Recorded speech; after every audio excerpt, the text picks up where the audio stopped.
Hello, everybody. How's everyone doing today? Okay, so I have an update on what's going on in Southport, England. I have a couple of pictures to show you guys and some videos. Let me go ahead and put a little bit of music in here.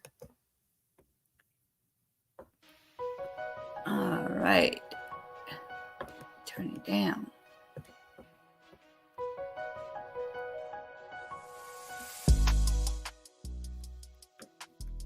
Okay, so let me go ahead and start with this video right here. So this is what it started with, and then this is, I'm getting ready to show you guys the update from this. Okay, so I'm going to show you what they're talking about with the charges and everything. Then I'll tell you guys, I'll show you guys the next update on here. Hey, young Rias, how are you? Thank you for coming in. All right, let me go ahead and get this video started. Give me 1 second.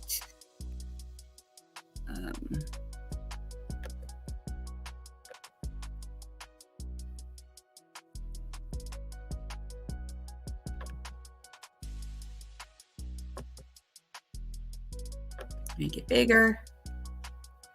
And this is where it starts. Turn that off. Of course, they have an ad. They didn't have an ad earlier, but now they have an ad. That's okay.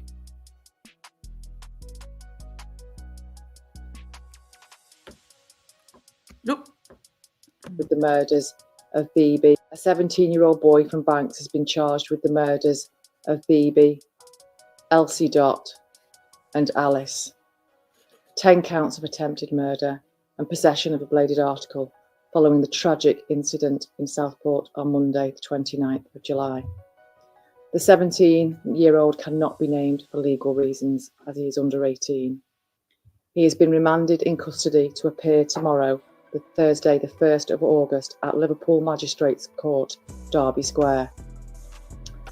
Whilst these charges are a significant milestone within this investigation, this remains very much a live investigation, and we continue to work with our partners from Lancashire Police and Counter-Terrorism Policing Northwest. We remind all concerned that criminal proceedings against the defendant are active and that he has a right to a fair trial. It is extremely important that there should be no reporting, commentary or sharing of information online which could in any way prejudice these proceedings.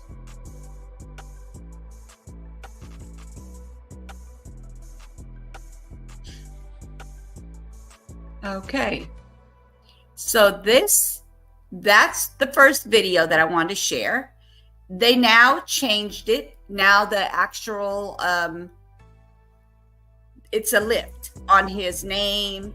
We also have his picture, okay? Let me show you his picture right here. Give me 1 second. Let me pull it up. This is him.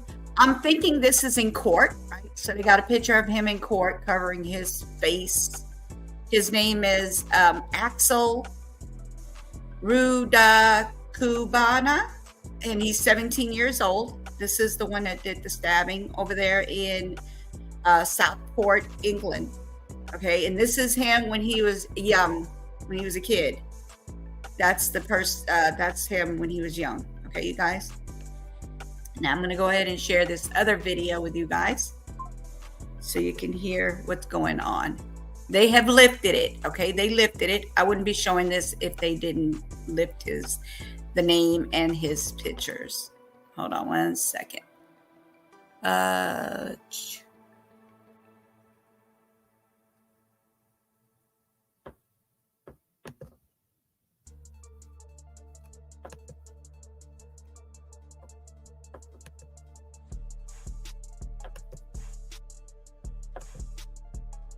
All right.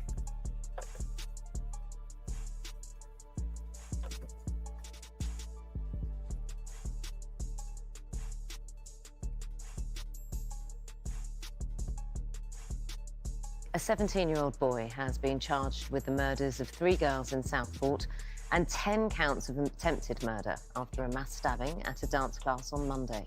6-year-old BB King, 7-year-old Elsie Stankham, and 9-year-old Alice Da Silva Aguirre died during the attack, whilst 8 other children and 2 adults were seriously injured. Now, overnight, during a press conference, police said the suspect, who can't be named because of his age, will appear at Liverpool Magistrates Court this morning. Our Home Affairs correspondent Daniel Sanford was there. It was 2.5 days after the traumatic mass stabbing in Southport that prosecutors announced that a 17-year-old had been charged with the attack. The Crown Prosecution Service has authorised Merseyside Police to charge a 17-year-old boy of Banks, Lancashire, with 3 counts of murder and 10 counts of attempted murder, following the tragic incident that took place in Southport this week. The 17-year-old's charged with the murders of 6-year-old BB King, 7-year-old Elsie Stankham, and 9-year-old Alice Da Silva Aguirre. Those he allegedly attempted to murder were not named. Whilst these charges are a significant milestone within this investigation, this remains very much a live investigation, and we continue to work with our partners from Lancashire Police and Counter-Terrorism Policing Northwest. In a highly unusual move, the announcement was made at midnight here at Merseyside Police Headquarters. The 17-year-old suspect, who by law still can't be named, will appear at the Magistrates' Court in the morning and at Crown Court as soon as possible after that. It was Leanne Lucas who was leading the dance class on Monday morning when the attack began. She tried to shield the children from danger.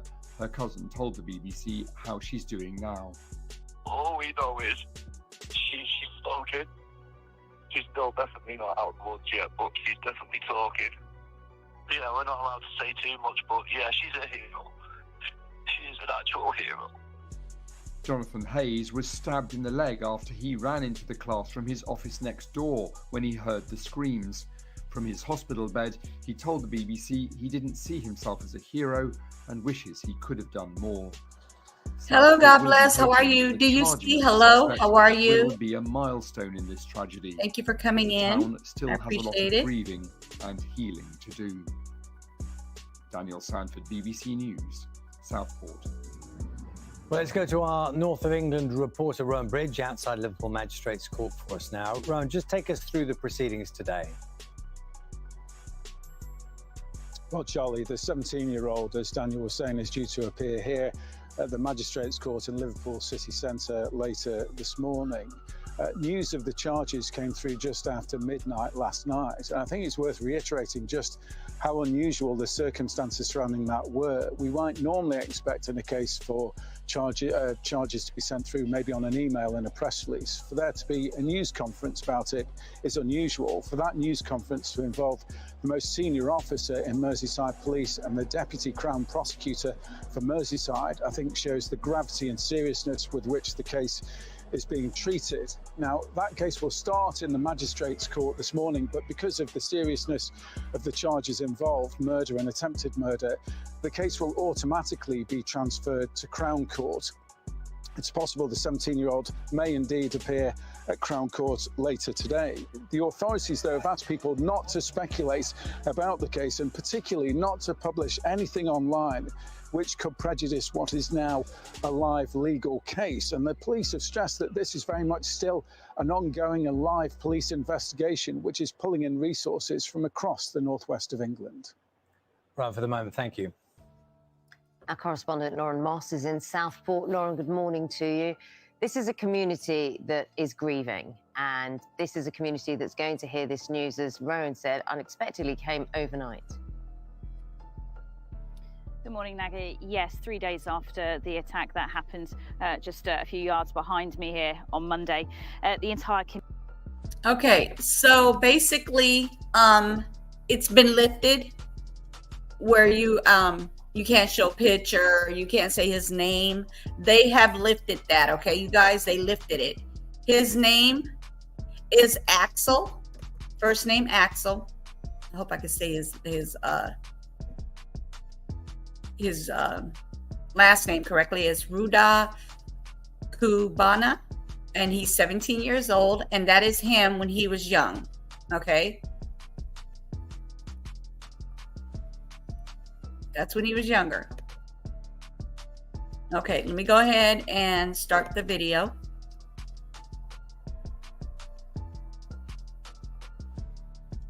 Yes, I read your emails, and I'm going to read your emails on here as well, so that way they can know, they might know what's going on. Hello, how are you? God bless. Thank you for coming in again. So yes, I do have some emails I do need to read to you guys. Let me go ahead and read the emails. I don't know if you guys know what she's, what is your name on here now? I'm sorry. Give me 1 second. Do you see? So I'm going to read what Do You See sent me this morning, so you guys can understand. Maybe you guys have an understanding of it. I don't. I looked it up and it didn't give me anything more than what she said yesterday, or he said yesterday. Sorry. I don't know if it's a he or she because I'm not getting that information. Okay. Let me pull it up. Give me 1 second.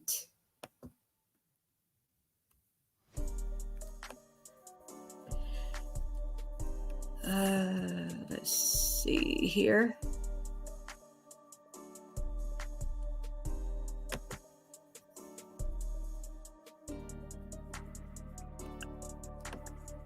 There's quite a few emails from him or her. I don't want to say the name that I have the information.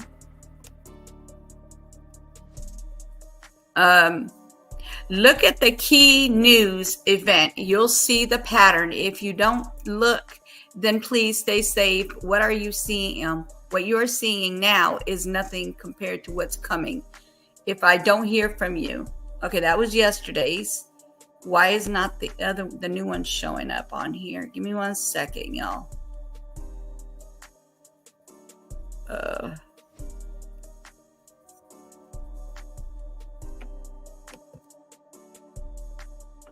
I don't know why it's not showing up your email. Your email's not showing up on my end. I don't know what's going on. Okay, so until I find the email, I'm going to go ahead and play this for you guys. So you're not just, I'm not having you guys just sitting there. All right, so. Community is still in mourning, that grieving continuing. And there are shrines at different entrances to Hart Street this morning. And you can see the one behind me has actually spilled out onto the road. And I've been taking a look at some of them this morning. There is a green balloon with BB's name on, surrounded by angel wings and lyrics from the musical Wicked, which says, "Kiss me goodbye, I'm defying gravity." Another card addressed to BB, Alice, Elsie and their families reads, "Our community is here for you, and you are in our thoughts every moment. Fly high, little ones." For people who do live here, there's going to be an ongoing police presence, at least for the next few days, not only in relation to the ongoing crime scene investigation that is over there, but in relation to the violent disorder that we saw here on Tuesday night. Now, officers have extra stop and search powers until at least this evening, and people who live here are also being asked to be the police's eyes and ears and report anything that they saw on Tuesday night to them. And they say that they hope that the community will find the stepped up police presence here reassuring. All right, Naga. let's see. Lauren, It's very much a live investigation, and we continue to work with our partners from Lancashire Police and Terrorism Policing Northwest. Okay, Protests continue following Monday's fatal knife. I found the email. 100 Give people me 1 arrested second, you in guys. Whitehall, Let me mute while this 8 are really detained after a quickly night of here. disorder. Okay, you guys, this is the email that was sent to me by Do You See. My name is, and I live in the United Kingdom. I started seeing a pattern of numbers approximately 10 years ago. I was making my way home when something caught my eye on the wall beside me. So I looked and saw some graffiti. It was a drawing of, you know, that Illuminati thingy, okay, with a phrase in English, and this phrase was then written in Arabic. Underneath, I so wanted to take a picture, but hold on, wait. hold on. Yeah, underneath. I so wanted to take a picture, but I was afraid and nervous, as I didn't want anybody thinking I was a graffiti vandal.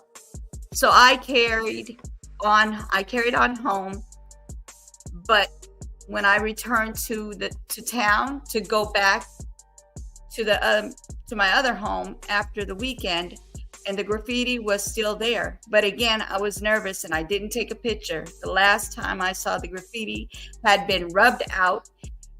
You see it as it was written, excuse me. You see it was written using a white chalk. And then shortly after I stated, noticing the series of numbers, I thought it was a coincidence, excuse me. Coincidence, sorry about that, at first. So I started looking into the numbers and was shocked to see that the numbers I am seeing can be placed in all key news events, history events. I need your help because something big is coming. Thank you for taking time to read my experience, but that's just the scratch of surface. Many thanks. And then their signature name. Okay, so now after I read that, what do you guys get from that? Does anybody know anything about that? Does anybody know anything about what I just read? Hey, Chicago, thank you for coming in. Hi, Lisa, how are you? Thank you for coming in. Thank you. Thank you for coming in. Hey, Kane, thank you for coming in. I'm going to go ahead and start the video. Let me say hello to everybody that's in the chat. So does anybody know anything about that? They won't know because they can't see. Okay. All right. So thank you guys for coming in. Let me go ahead and play the video for you guys. In Hartlepool. Questions for the BBC over its handling of the Hugh Edwards case. The Culture Secretary demands an urgent let me go meeting ahead with and the skip this corporation's because I don't Director think this General. has anything to do with it. The BBC how she's doing now. All we know is she's okay. Here we go. In connection with the events in Southport earlier this week, 8 people have been arrested and a number of police officers injured. Well, following the series of violent incidents, the Prime Minister will hold a meeting with senior Yes. police leaders in Downing Street. Let's go to Harry Farley, our political correspondent now. Morning to you, Harry. Just take us Definitely. through. I believe that it could have been why written this and meeting then is delete, taking and place. erased, especially if Why it this was meeting made, is taking place, Charlie, is marked because with of a that chalk. context that you mentioned, with multiple incidents now of violent disorder, not just in Southport on Tuesday night, but as you mentioned just there, in Hartlepool, where 8 people were arrested, and here in Westminster, where more than 100 people were arrested, and really quite ugly scenes with flares launched at the gates of Downing Street and also a statue of Winston Churchill, as well as beer bottles and cans being thrown at police. We understand the meeting will take place at 2:30 this afternoon. Sir Keir Starmer summoning senior police officers in, and he's going to offer them his full support. But as I said, the context is these incidents of violent public disorder, and we understand the Prime Minister will tell the police that those who exploit the right to peaceful protest in order to sow hatred and carry out violent acts should face the full force of the law. He will also understood that he will ask police if they need any extra support from government in order to manage these protests, and encouraging them to use their full powers to crack down on anyone who uses violence. It's less than a month now, Charlie, since Keir Starmer became Prime Minister, and he's now facing these 3 incidents of public disorder. Questions for how he will respond, and this meeting with police officers in Downing Street, part of that response. Harry, thank you very much. Time now is 9 minutes past 8, and let's go to Naga, who has a number of developments in connection with Hugh Edwards. Indeed, Charlie, thank you. The Culture Secretary, Lisa Nandy, has called for an urgent meeting with the BBC's. It's notable, though, Charlie, that we received notice of this meeting late last night after that violence in Whitehall, where more than 100 people were arrested, as you say. And we understand the Prime Minister will say that while the right to peaceful protest is protected, those who exploit that right in order to sow hatred and carry out violent acts will face the full force of the law. And he will say that police should not hesitate to use their powers to stop. Hello, hey, Alan. Charlie, it's less Come than on a up. month since Keir Starmer first became Prime Minister, and he's now facing 3 incidents of public disorder, the ones you mentioned in Southport and then last night in Hartlepool and here in Westminster. And it's one of the first challenges he's faced. Summoning senior police leaders to Downing Street is part of his response to that.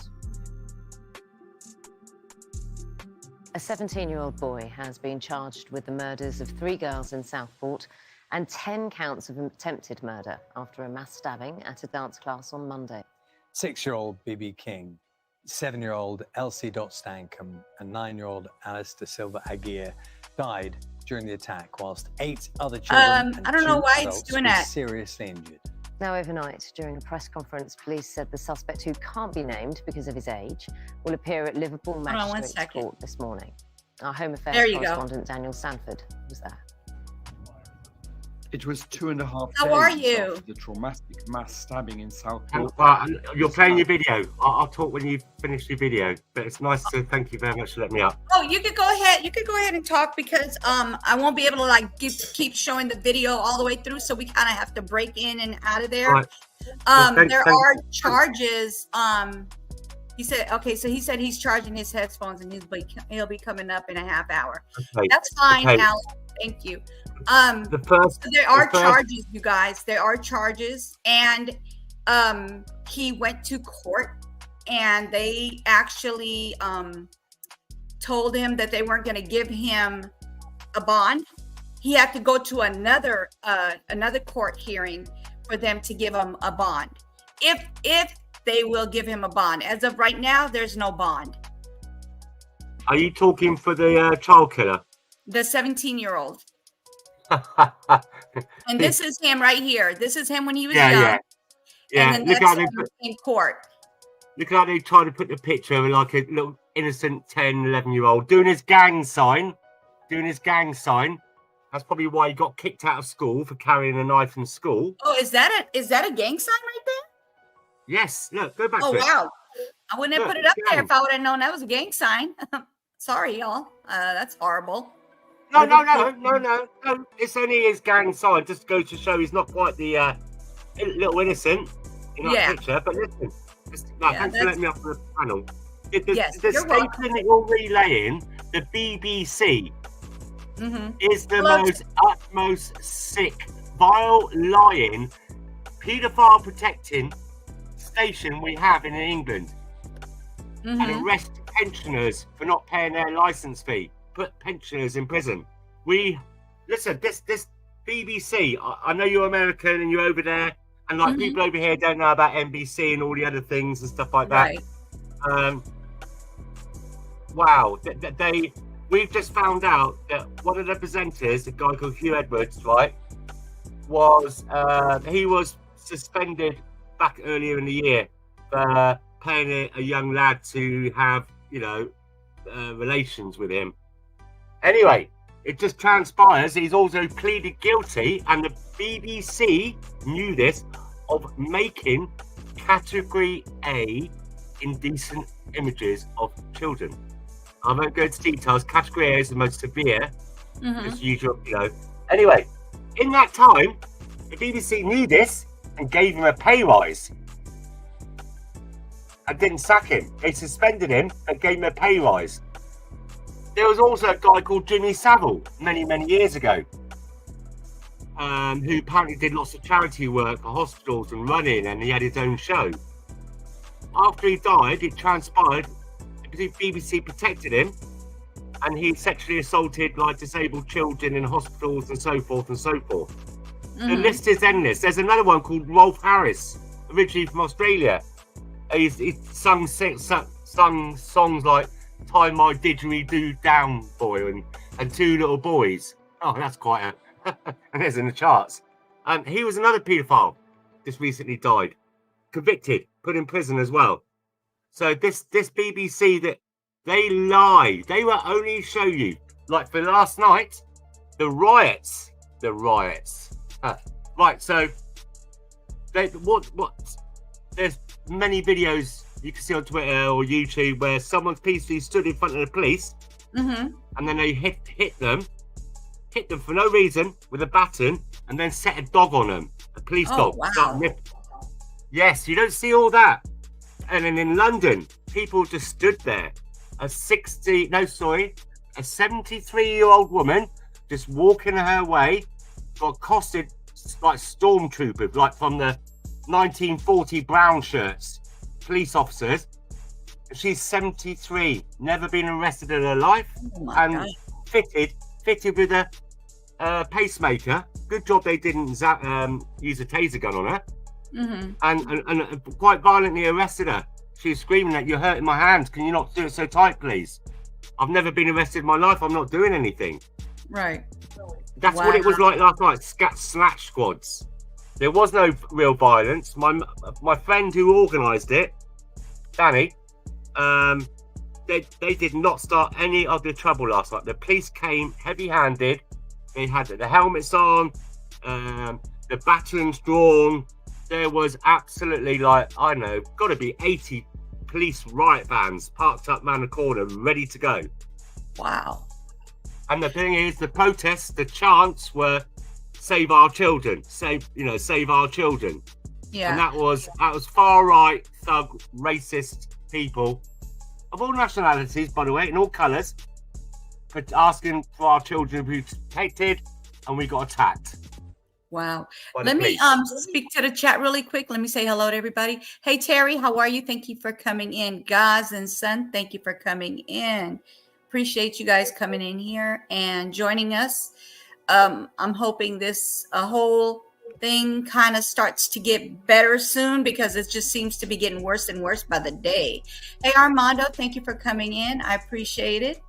Let me see who else is in here. Lisa, I spoke to you. How are you? D-Truth, thank you for coming in. Let me see. I think that's it for now. Thank you, everybody, for coming. Go ahead. Yeah, so I've just sent a message to my friend. I don't know if he's available. The one that's set up, Danny, his name, Danny Thomas. The one who set up the peaceful march that we was going to do outside the Houses of Parliament, Royal Court. You know, I've just messaged him to see. I've put a link to your channel, not the StreamYard, just for the channel. See if he can come up as well and talk to us all. He's really well known, really well known. Yeah, Sheeb, I just hope it does get better. I see that it doesn't look like it's getting better, but I pray that it gets better. You guys are all in my prayer over there, because it's horrible. It looks like a war zone. It's not even started. It's not even started. I've been bouncing around a few places today, talking to other people, other organisers, and so forth and so forth. Some of them I don't like what's going on. There's going to be, I think it's tonight in Liverpool, they're marching against a mosque. Yeah. Apparently. I hope that doesn't happen, because that's just going to spill out. But it's the other ones. It's the other protests. People have now seen how the police are treated. The two-tier policing. You could be a Palestinian, defecating and desecrating our war memorials. You can hit the police. You can spit on them. You can send fireworks at them, and not get arrested. Yet peaceful British people that want our children not to be killed and murdered and slain, attacked by the police. It's madness. It sounds like I'm making it up. I swear to God, I'm not. Yeah, this is horrible. Yes. Why is it that they're allowing certain evil to walk the earth and not go unchallenged? And then it's happening. It's us, the general people, the working class, and everything in England, who are suffering the most. And when we try to say, I don't want my daughter raped, we get a baton or pepper sprayed. Yeah, that's exactly how it is at the moment.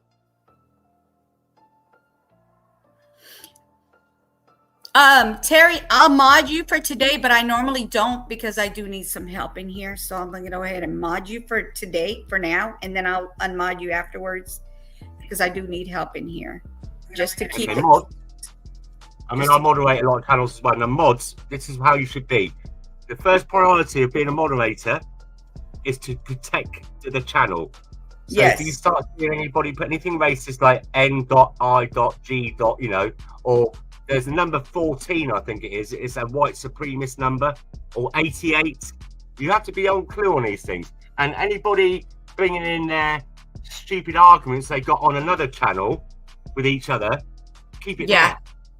don't bring it in here. This is Definitely not in here. This is a serious situation, and we're not in here to have anybody arguing with each other and going back and forth with anybody. It's going to be all clear of it. We just want to tell the truth here, okay? We're not doing any misinformation, none of that. We're literally giving you guys information that's coming from the news and from where they're at. They're in the UK, and God Bless is in the UK, so he knows what's going on.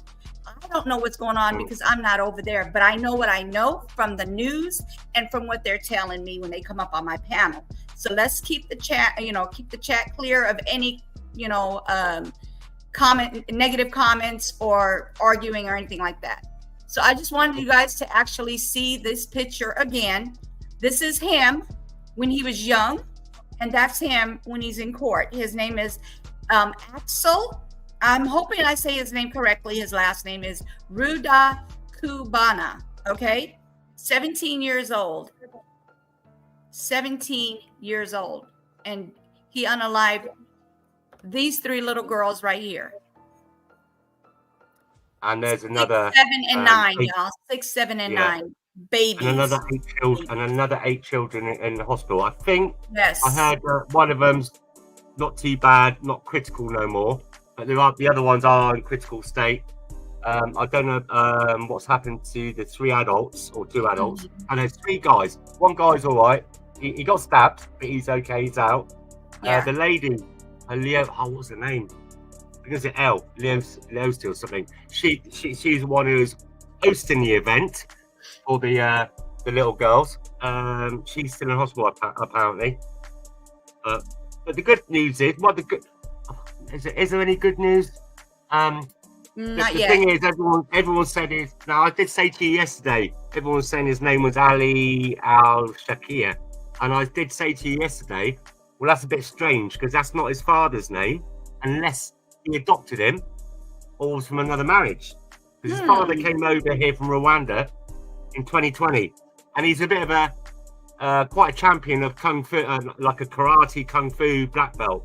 Mm-hmm. And the boy was born. This teenager now. He was born in 2006. I've seen his birth records.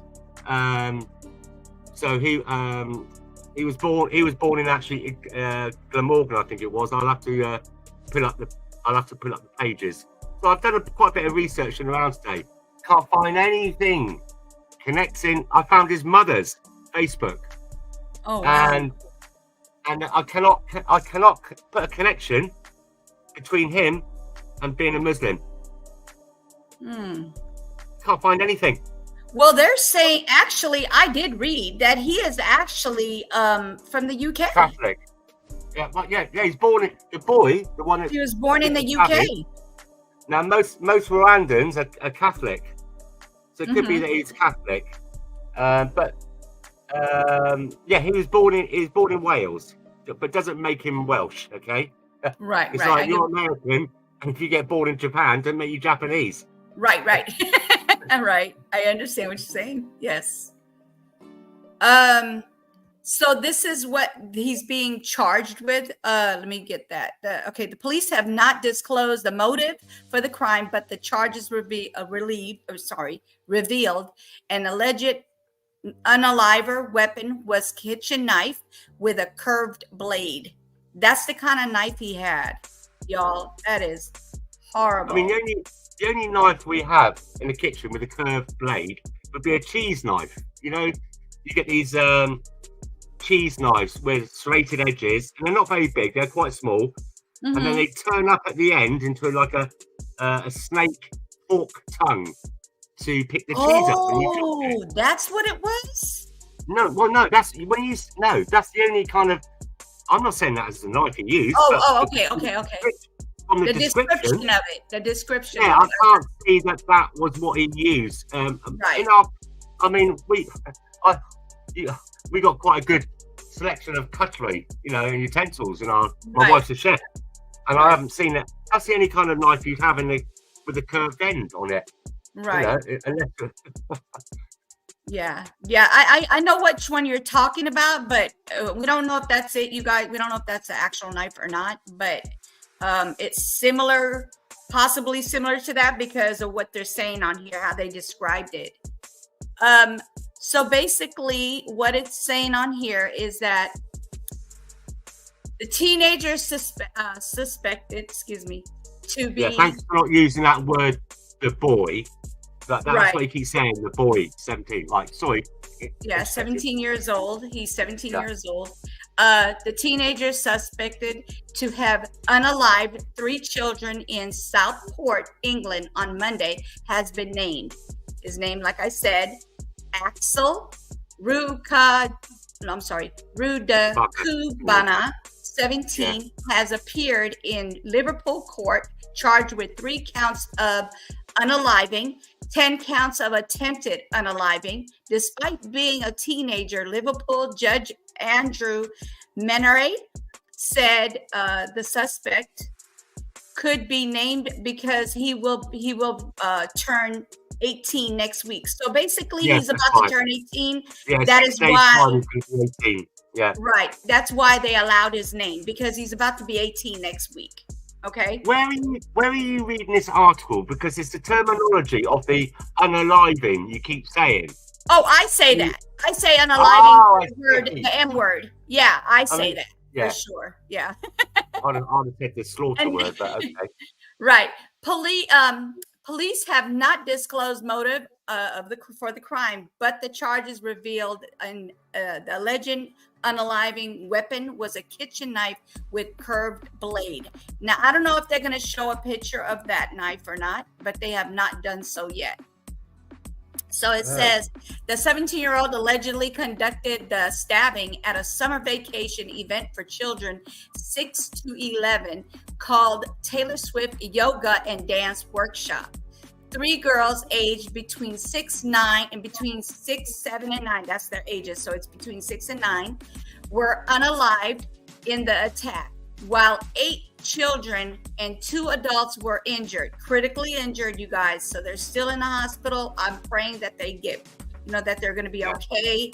And I believe one of them was actually stabbed in the leg. It's a guy. He got stabbed in the leg trying to help. Yeah, that's one. I think he's out now. He's out. That's the one I'm talking about. He's out. Thank you, Jesus. Okay, thank you, Jesus. 2 of the children left in the hospital Thursday, while 5 others remain stable condition. So that's what it's saying on here. The adults, Leanne, is that how you say her name? Leanne Locus, who led the dance class, and John Hayes, who worked nearby, have been listed as in critical condition. So they're still in critical condition.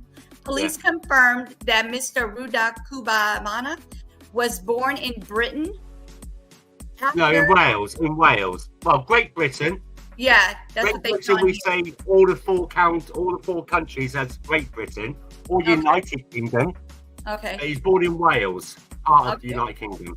Right. So it says after disinformation spread on social media, fueled riots by far-right demonstrators in the seaside town on Tuesday.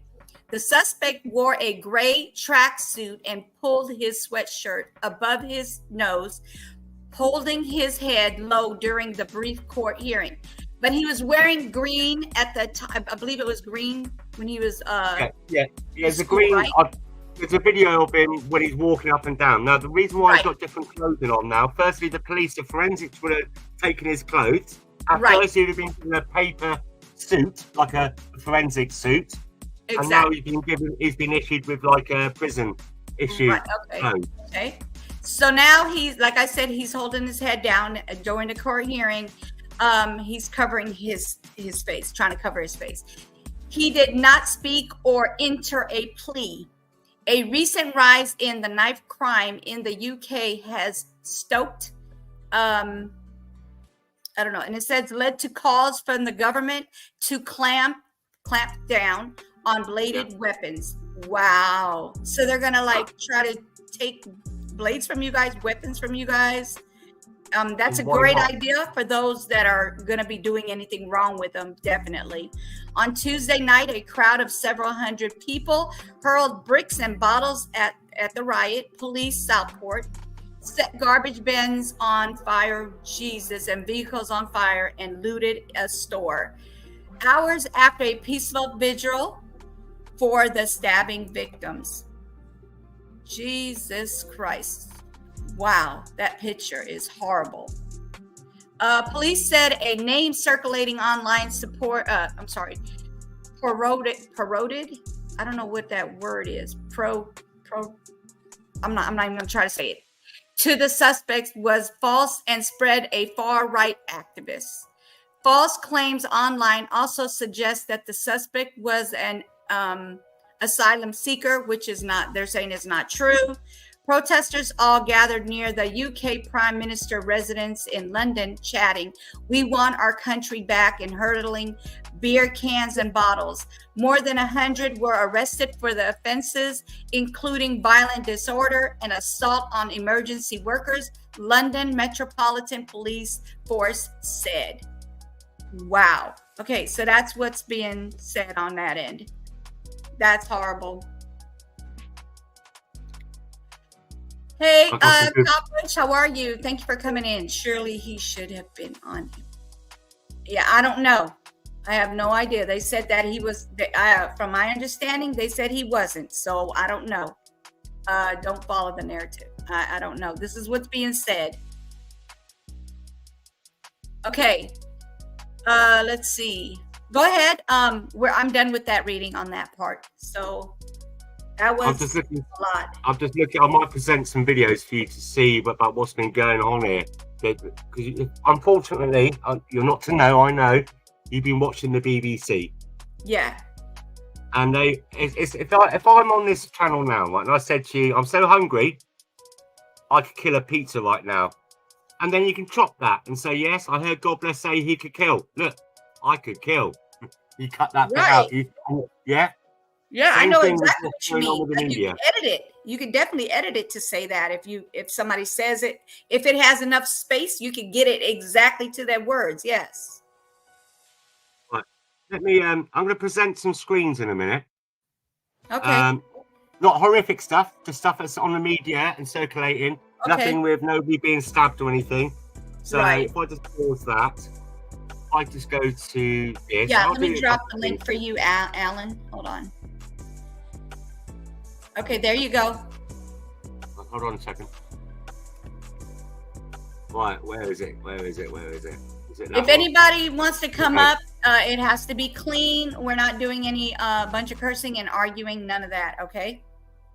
And this is going to be, I'm about to share this. This is from God Bless. Okay, you guys, hold on one second. Now, this is nothing. This happened last night at the other end of the country in a lovely seaside town that you take your children to.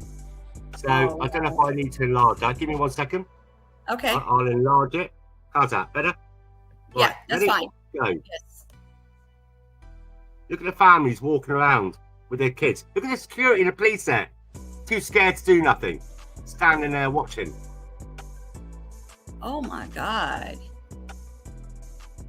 Look at the police just stood there. Whoever they are, security, Wait, whatever. are they playing or are they being serious right now? No. Hey, Alan. What do you think with that? Look at the machetes and the swords. That's a curved knife. Hey, guys. Hi, mate. So basically, they're making a mockery of what's going on. Yeah, this happened Oh, this last is night. a machete attack. Nothing. This is nothing. It happens all the time. Is that the machete? In London. Oh my God. See what everyone just did? Is that the machete attack? Yeah, last night. Look, this one. You must have seen it. Look at this. Look at the size of those. Yeah. Look at the size of that.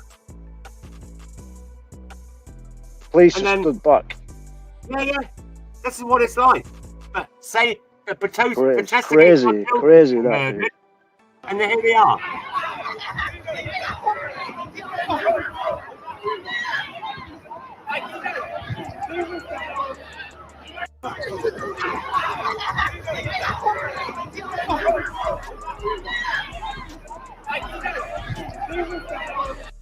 And that was the same location. Same place last night. Whereabouts was that? God bless. I'm gonna call you GB.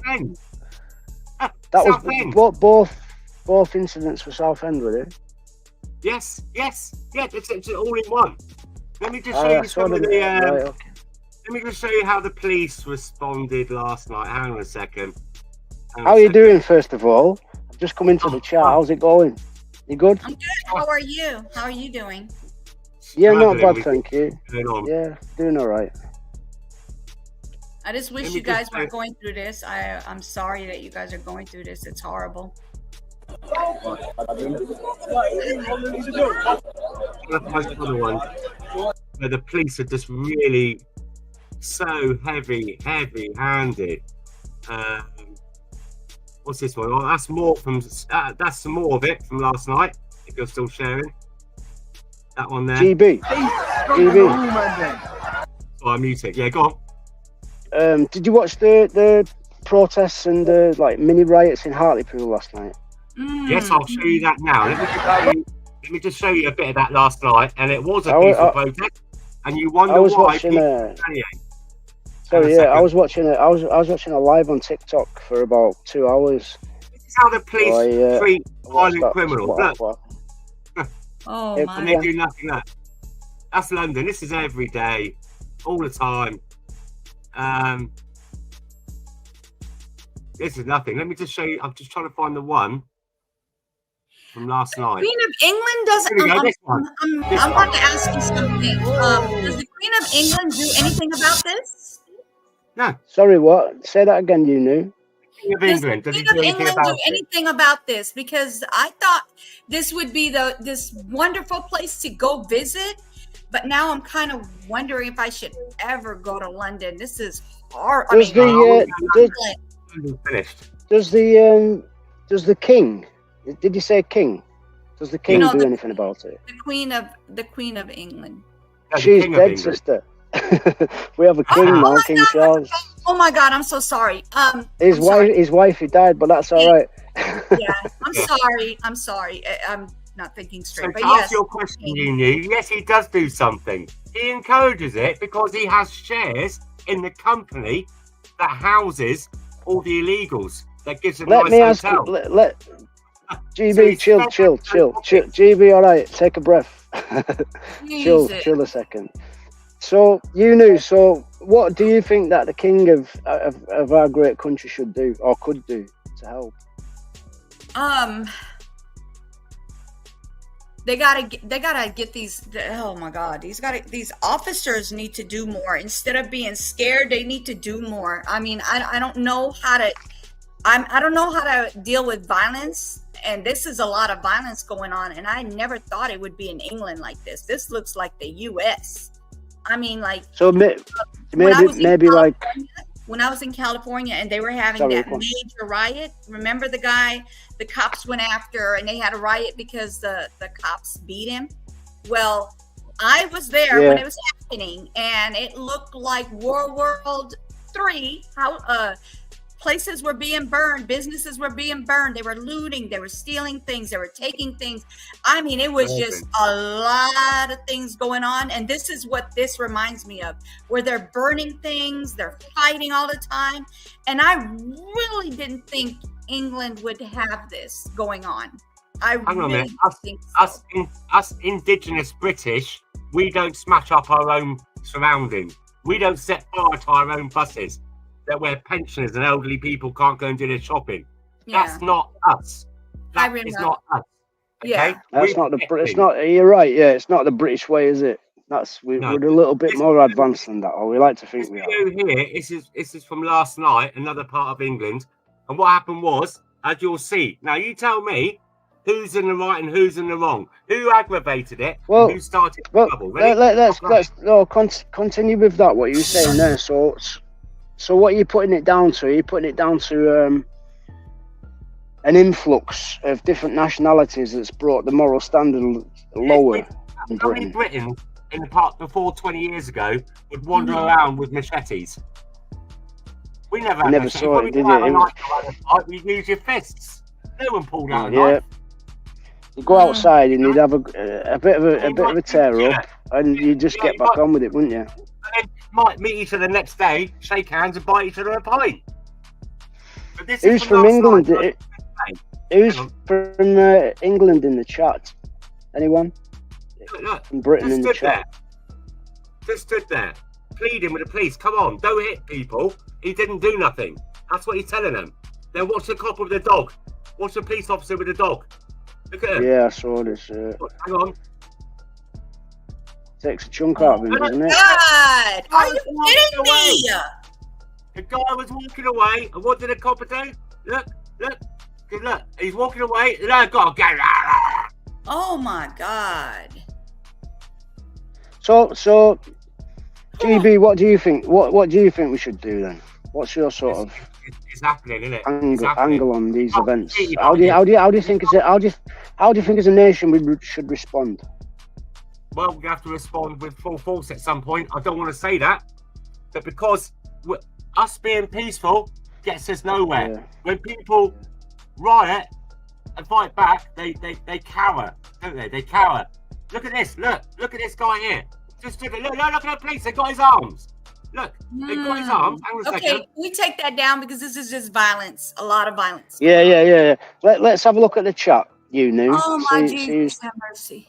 Ooh, my stomach. Let's. Sorry, I just try to show where you watch the BBC. They will show you. I understand. Can I just put a? Can I just interject? Sorry, and put a shout out to everybody in the chat in Britain. Share this on your social media posts and then join in and let's have a good conversation about what's going on. Yeah. A calm conversation. Let's try to look at things a little bit more objectively. Yeah. Let's try and analyze things. There's a lot of raw emotion running through virtually every city. I've got friends all over Britain, and every city has been affected by this. It's not just isolated Hartlepool, Southport, and London. Every city is on the brink of some kind of uprising. So let's, as advocates for the truth, let's try and put a little bit of patience into it and try and find out what people are thinking. But we can only do that if people in the chat share this stream now and invite their friends to come and join us so we can speak about it.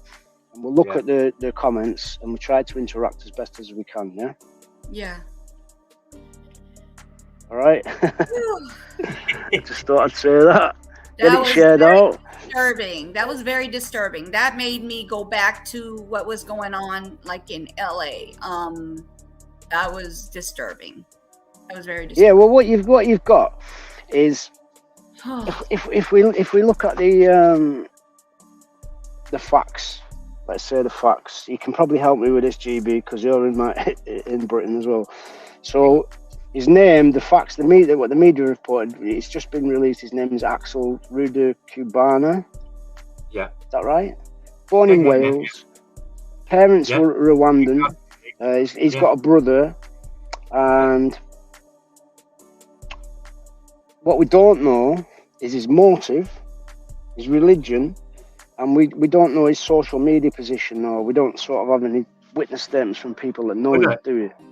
I've looked at his, you just caught on, I suppose. I did say this, I'll say it again, right? So I did some research. His father's got a business registered in London. His mother, there is no indication of any kind of being a Muslim or Islam or any Muslim friends and all that. I've been through all her Facebook stuff. Most likely Catholic. But that's not to say. It's not to say that when he's been in England, he's converted. You know, like, there's a lot of kids these days in school are like, and in prison, if you don't convert, you're a target in certain areas, as you've seen. We've seen a lot of this as well. I know people in prison I know people that are in prison in the UK that have got that problem as well. Yeah, there's an element of sort of Islamic extremism, in prison, and if you don't sort of assemble with them, you're against it. 15 years at least. It's been going on for over 15 years. I remember a friend of mine, he went to prison about 2004, and he says, mate, it's if you don't convert, then they tax you. It's called jizya. And what it is like a tax that they won't harm you as long as you pay like protection money. Shout out to young Riaz, aka Drip King, in the chat from the UK, and Jay Bon is back as well. that was Hello, spoke of Will. last night. Hello, Will. Jay Bon. Hey, Jay Bon, how are you? How are you doing, brother? I think I might have missed Jay Bon that had the big revelations last night, but he came on and didn't sort of expand, did he? See, Adeline? Adeline? He's the first. If he is a Muslim, he's the first person I've come across to absolutely openly say that he disapproves of these actions. Well, thank you very much. It'd be nice if you get the rest of your community to do the same, please. Last night we had Jay Bon came on, and he sounded to me like, and I'm pretty well versed with accents. I've lived all over Britain, right? So I thought he was a Scottish Muslim when he came on, and he started talking about mosque attacks and stuff. Hello, but Sharon. then after I came off the live, I thought, well, maybe this guy was trying to make a point. Maybe he had a point to make and we shut him down too early. So I would suggest if he wants to come back on and speak, and we're not too sort of harsh with him, then invite him to come back on. Yeah, Sarah said just because the parents are Catholic doesn't mean the lad is, which is true, because just because the parents are doesn't mean the kid is. Doesn't mean anything, does it? Vice versa, y'all. Vice versa. We just take a really good opportunity here. Let me just say first, young Riaz, aka you asked him to come up. I'd love you to come up. All right, hold on. I don't want to see no shouting matches. What do Oh yeah, he's not that guy. He's not that guy. He's a really nice person. I know him already. Hold on. I mean, I'd love him to come up on panel and have Riaz. a panel conversation. This is for Riaz. Jay Bond, yesterday's live was going on, and then you started coming in here with this stuff, and I don't want that happening again. So please don't take that link. I will not be bringing you up. I'm sorry. No, I said young Riaz, because Rwandans are Catholic. And there's nothing in his parents' profiles on all their friends to say that they are part of the Islamic community. Can I answer a question from the chat from young Riaz? There you go. It's not a question, but it's put, I am a Muslim. Young Riaz has put, I'm a Muslim and strongly disapprove of these actions. Yeah, he's here now. All right, he's just joined in us here. Right, I'll shut the chat down. Yeah, hello, brother. I disapprove of these actions because I'm Muslim, because the people who do that make the other Muslims, so who don't do that, look bad. Makes people like me look bad, you know. So basically, it's not really allowed in this way, because they say in our faith that if you take one life, it's like you've taken the whole of humanity and they're immediately taken out of the fold. They can claim it, they can say it, but they're not considered it. They're not considered it no matter what. Young Riaz, take a breath. Slow down a little bit. Hold on one second. Look, I'm not going to bring you back up, so please do not come back up here. I'm just going to have to keep taking you down. So please do not come back up. I'm trying to be respectful to you. Go ahead. I'm sorry. Is that J-Bomb? Yes. Yeah, all right. Ria, you know yourself, it does say in the Quran that to kill one is to kill all humanity, but yes. They might be cut off their hands and their feet in the same sentence. Wait, what is that? So you just recited about the to kill one is to kill all humanity, yeah? Yep. But on that same sentence, but if they smite the whatever, it's cut off their hands and their feet, all on the same sentence. Young Riaz, why don't you agree with what's going on? That's what you said in the chat. What's no, the only reason why I don't agree, because it makes the rest of us look bad, because we're about peace, not violence, though, and only in self-defense in a way. And basically, like, it's the struggle in a way, not really like basically literally. It's not to be taken literally like that way, though. Basically, it's like in a way like the struggle and stuff like that. So you first, I understand that. I understand. No, I understand. Riaz, I'm telling you, yeah, no, but so you an asylum seeker? You sound like. Yeah, where are you based? No, I'm actually born. I'm born in the UK. Actually, I was born and raised here, lived in London and everything like that. My mom's Pakistani and stuff like that. So I'm a Pakistani, but I'm born in the UK though. But I'm just basically seeing and observing everything. How old are you, Riaz, if you don't mind me asking? 22. So your accent's like if you were born in Britain at 22 years old, your accent wouldn't be as it is now. So, if you're an asylum seeker and you've come to this country with peace and looking for a better future, then that's cool. That's cool. But I'm not like, a asylum just be seeker. I'm truthful. actually a citizen. I'm citizen of this country. Actually, I was born here though. So basically, my mom's originally from Pakistan. Yeah. So you lived in Britain all your life? Yep, I lived in Britain all my life. My dad's also from Britain. Yeah, I went to school here. Yep. So what's your sort of emotive thoughts on the situation that's going on? Yeah, you're against the riots and the patriots standing up against the immigrants because you've told us that you're not an immigrant. No. Hang on, let me finish. So you've said that you're not an immigrant, so you're a British citizen, so you must identify the same problem that we do with the immigrants coming into the country and doing what they're doing. We've just had the ultimate. Okay, I'm just learning all that. Oh, in that sense, yes. So, yeah. But you've said you're not happy with the response to the British people. Right. Can you let us speak so that way he can tell you guys exactly why he's up here? Yeah. Yeah, I don't want him to feel like he's being attacked, and people in the chat also find it to be kind of attacked.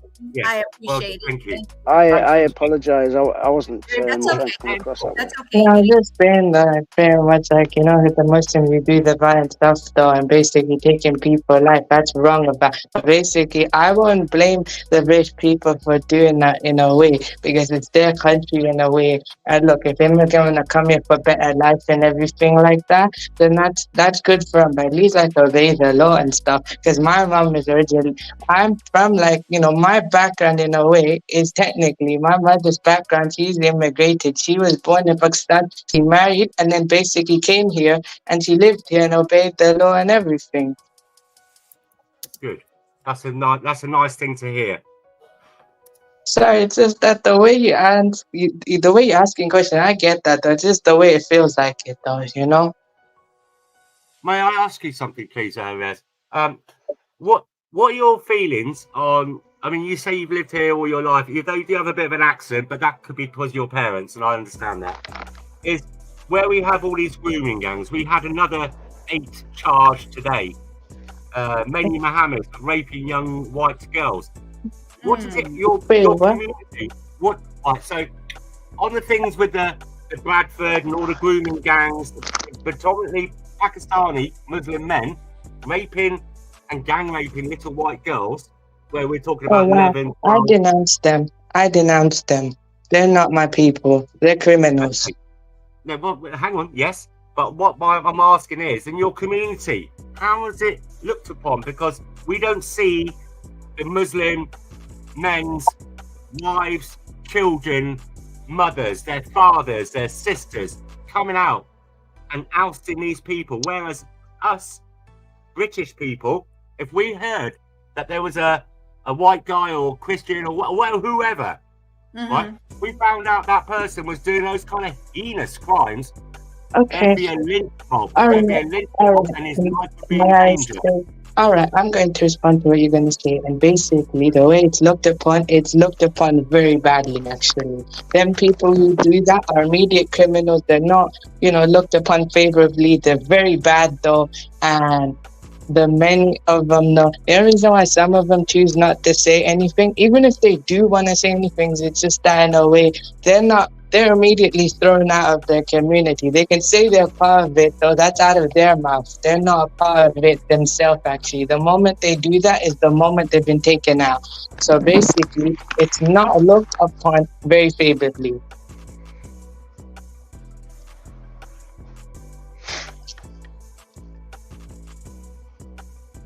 So I'm just wondering if anyone else wants to talk. I don't want to take over the show with any questions.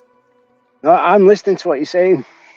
But I'm the just thing is, sitting back and listening for a minute. It's a Muslim must not inform on another Muslim, as it is stated in the Quran. Don't ask me for the verse, because they would go to the hellfire.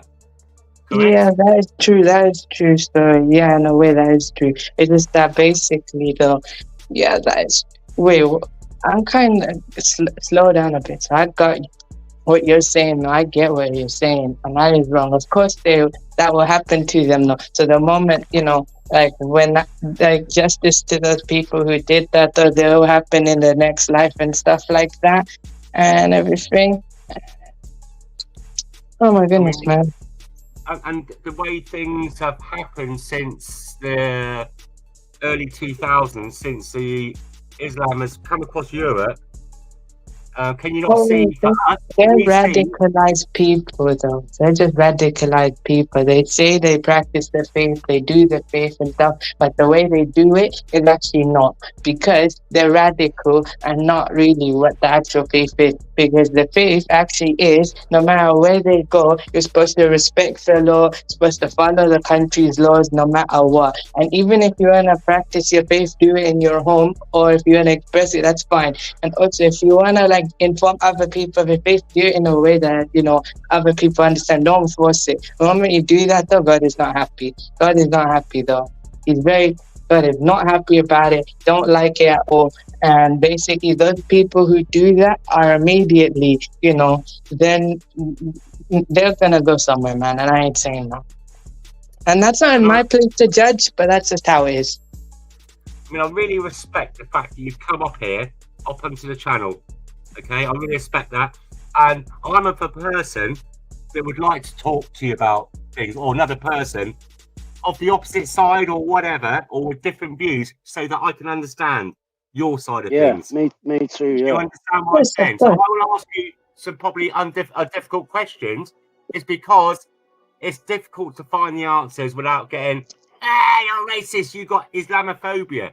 But for me as a British guy, I understand. I'm sorry, I'm just saying, look, I understand you as a British person. I'm technically a citizen, but I can understand where you're coming from. I guess in the countries, I can understand. I mean, the way, some people do it, the intention of the person they do it, yeah, it does come across as that. But for you, I don't see that. I just feel like you just feel very proud about your country. You want to know more. And pretty much when you and I pretty much slowly, when we, get to, do that type of thing, I think you get to see the things the way I see it as much as I do. I'm kind of getting what you're saying because I'm born in this country as well, Yes. I mean, right. So, I mean, you and I having this conversation, believe it or not, could stop a civil war against Islam in England. Would you believe that?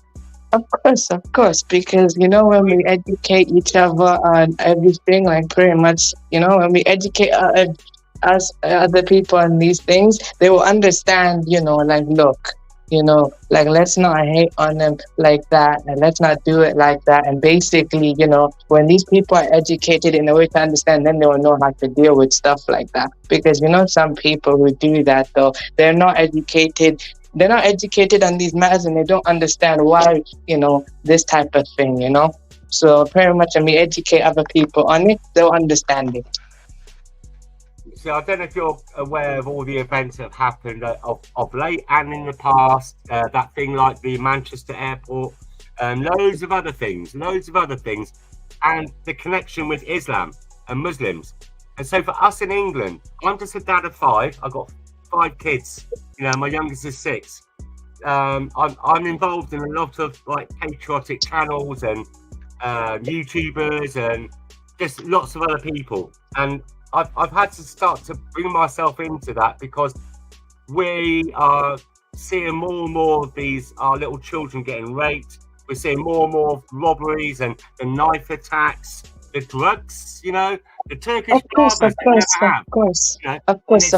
But I'm also saying, the only reason why I'm also doing this is because the people who do that, though, and I said though, the people who don't do those actions are not really. I don't consider them Muslims. I consider them criminals. I consider them out of the faith. They can claim it, they can say it, but they're not, and they're taken out of the fold. That's how I view it, and that's how God views it. And also, to me, basically, in a way, I actually do watch some of the patriotic channels in a way because I do love the country as well. It's just sometimes, when you get that feeling, look, you love something so much, sometimes you don't really, you're not going to like it sometimes, but I do like the country no matter what, though, I still care for it, even though sometimes, though, your feelings change.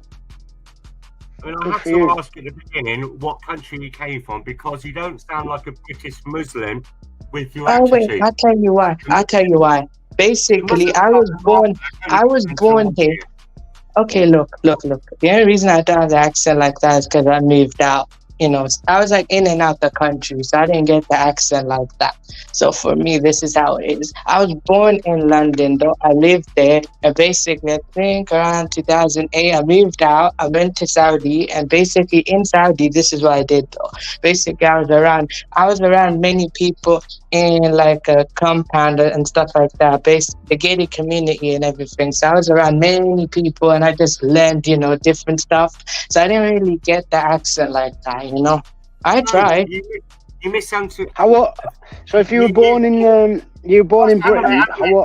how old were you when you moved, Rios? I think I moved out in 2008. I think I'd be around 6, 7 or something. So you're only like 28 here?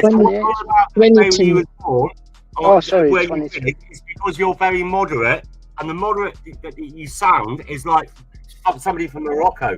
It's a different type of Muslim over there. The ones in England are quite more aggressive and do this and do that. We want this, we demand that. Whereas other Muslims from other countries that are living in their own countries, like, you know, you can almost go for a pint with them, if you know what I mean. And sit down and have a good chat. No, I know. It's just because the way they're radicals, because, you know, these people before, So you know what happened to I'll tell you what, this is what happened to Can you, so if you lived in Saudi, have you got a second language? You speak Arabic? No, not like second. No, I can't speak it. I only know a few words. I was taken in and out the class, so I didn't really get to learn Arabic like that. Like I do speak it. I speak Urdu sometimes, the Pakistani language. The only reason, like, I'm kind of moderate is because the way my home is raised and stuff. Because both parents were like, look, your faith is your faith, but keep it in the home and basically be moderate. Don't go too OTT on it and everything. And both parents were like, look, you know, just, you know. Yeah, Lisa Austin in the chat. I'm following your comments. You're quite intelligent. Would you like to come on and join us?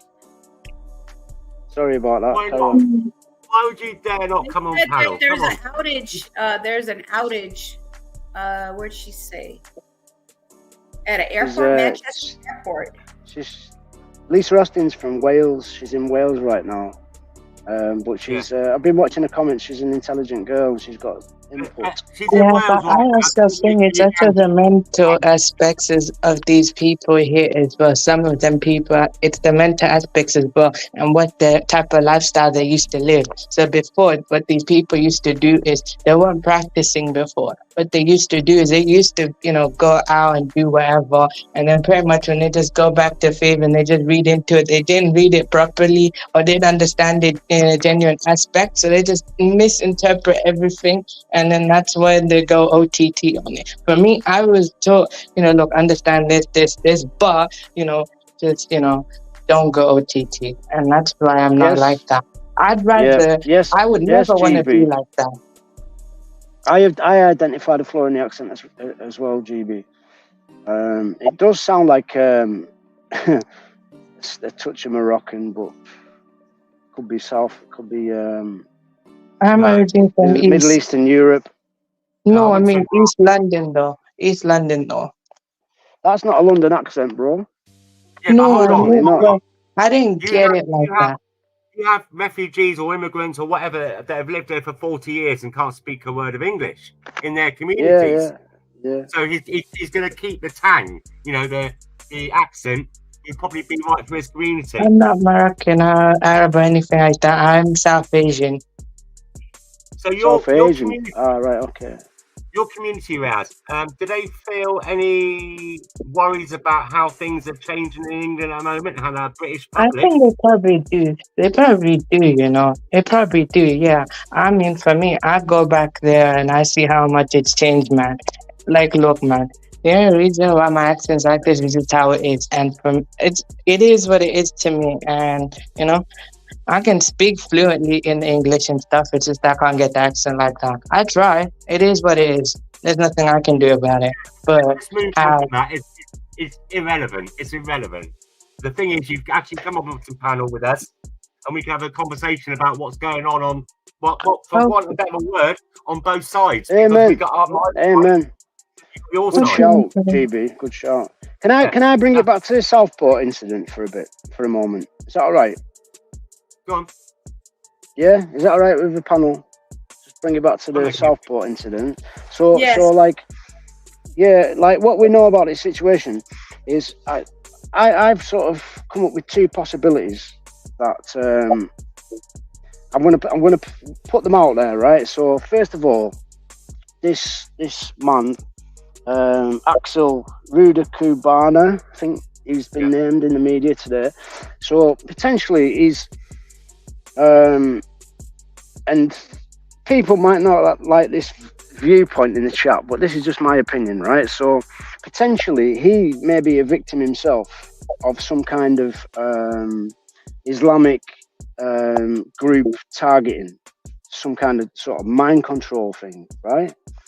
And he's been coerced into committing this act of violence based on the beliefs in maybe Sharia law or Muslim ideology, but fundamentally based in the Quran, right? So that's like a possibility, isn't it? Because what we've got from the media is limited knowledge at the moment. We're getting sort of not drip-fed bits of information, but we're trying to put the pieces of the puzzle together ourselves, right? The reason is the reverts they call it. Anybody that converts to Islam that wasn't born into it, their class has been a revert. So when you join Islam and you say that I can't remember what it's called now, Shakarama, whatever it is of the words, you're a revert. And then what it is, right? The ones that are fresh in, they go in too deep. I got Muslim friends of mine. They don't like the ones that just join because they become this.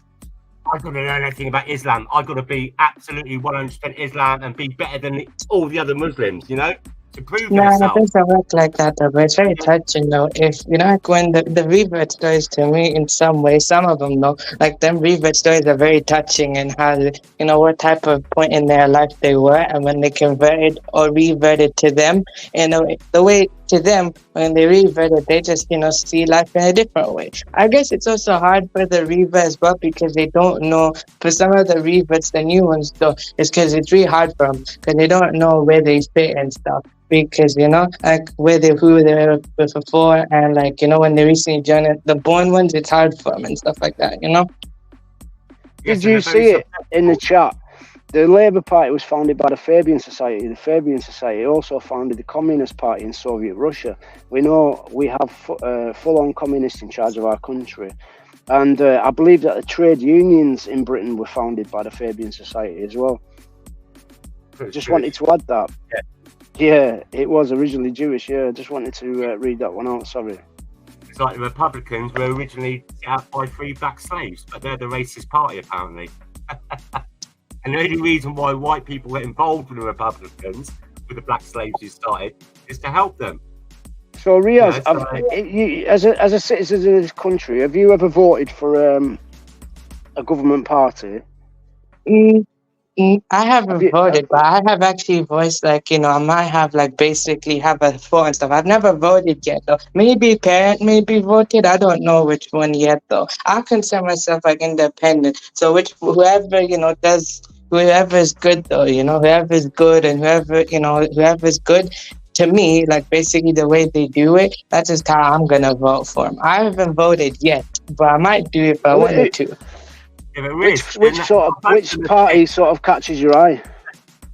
None. Both to me don't really catch my eye the way it is. I just consider myself independent.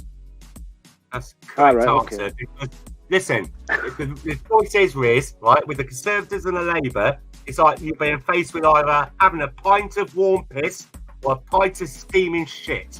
Because they're both the same cheeks of the same heart, right? Yeah, I agree. So, it's like one mask. It's one mask being shared around, isn't it? Yeah, it is. It is. It's all the So same they faces with a different masks. get richer and richer, and we get poorer and poorer. Oh, and we can bring that back. Bring that back to even all the way back to Churchill days, but start with Thatcher, the way that she's sort of shut all the pit mines down and caused chaos. There was riots back in this country, wasn't there, when all the pit mines got shut down, GB? Remember that? The thing is that my dad was born here as well, but both his parents are Pakistan. My dad probably got the accent. I haven't got the accent yet. Because there's a reason, though. I haven't been in the country too long to get it. But anyways, how long have you been here then, brother? No, how long have you been?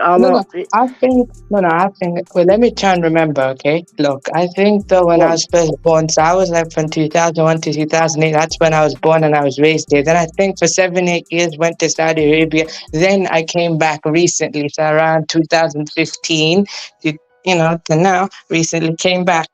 So I was born, so like sometimes I came back here for holiday or vacation, sometimes like that. But then after that, I just pretty much, went back to Saudi after I came back. So now I'm basically here permanently. Well, how long have you been back in the UK then? Because you just said that you haven't been back long enough for your accent to adapt. No, I've been back though. It's just I have to learn it. My question to you, let me speak, let me finish, and then I'll pass it over to you.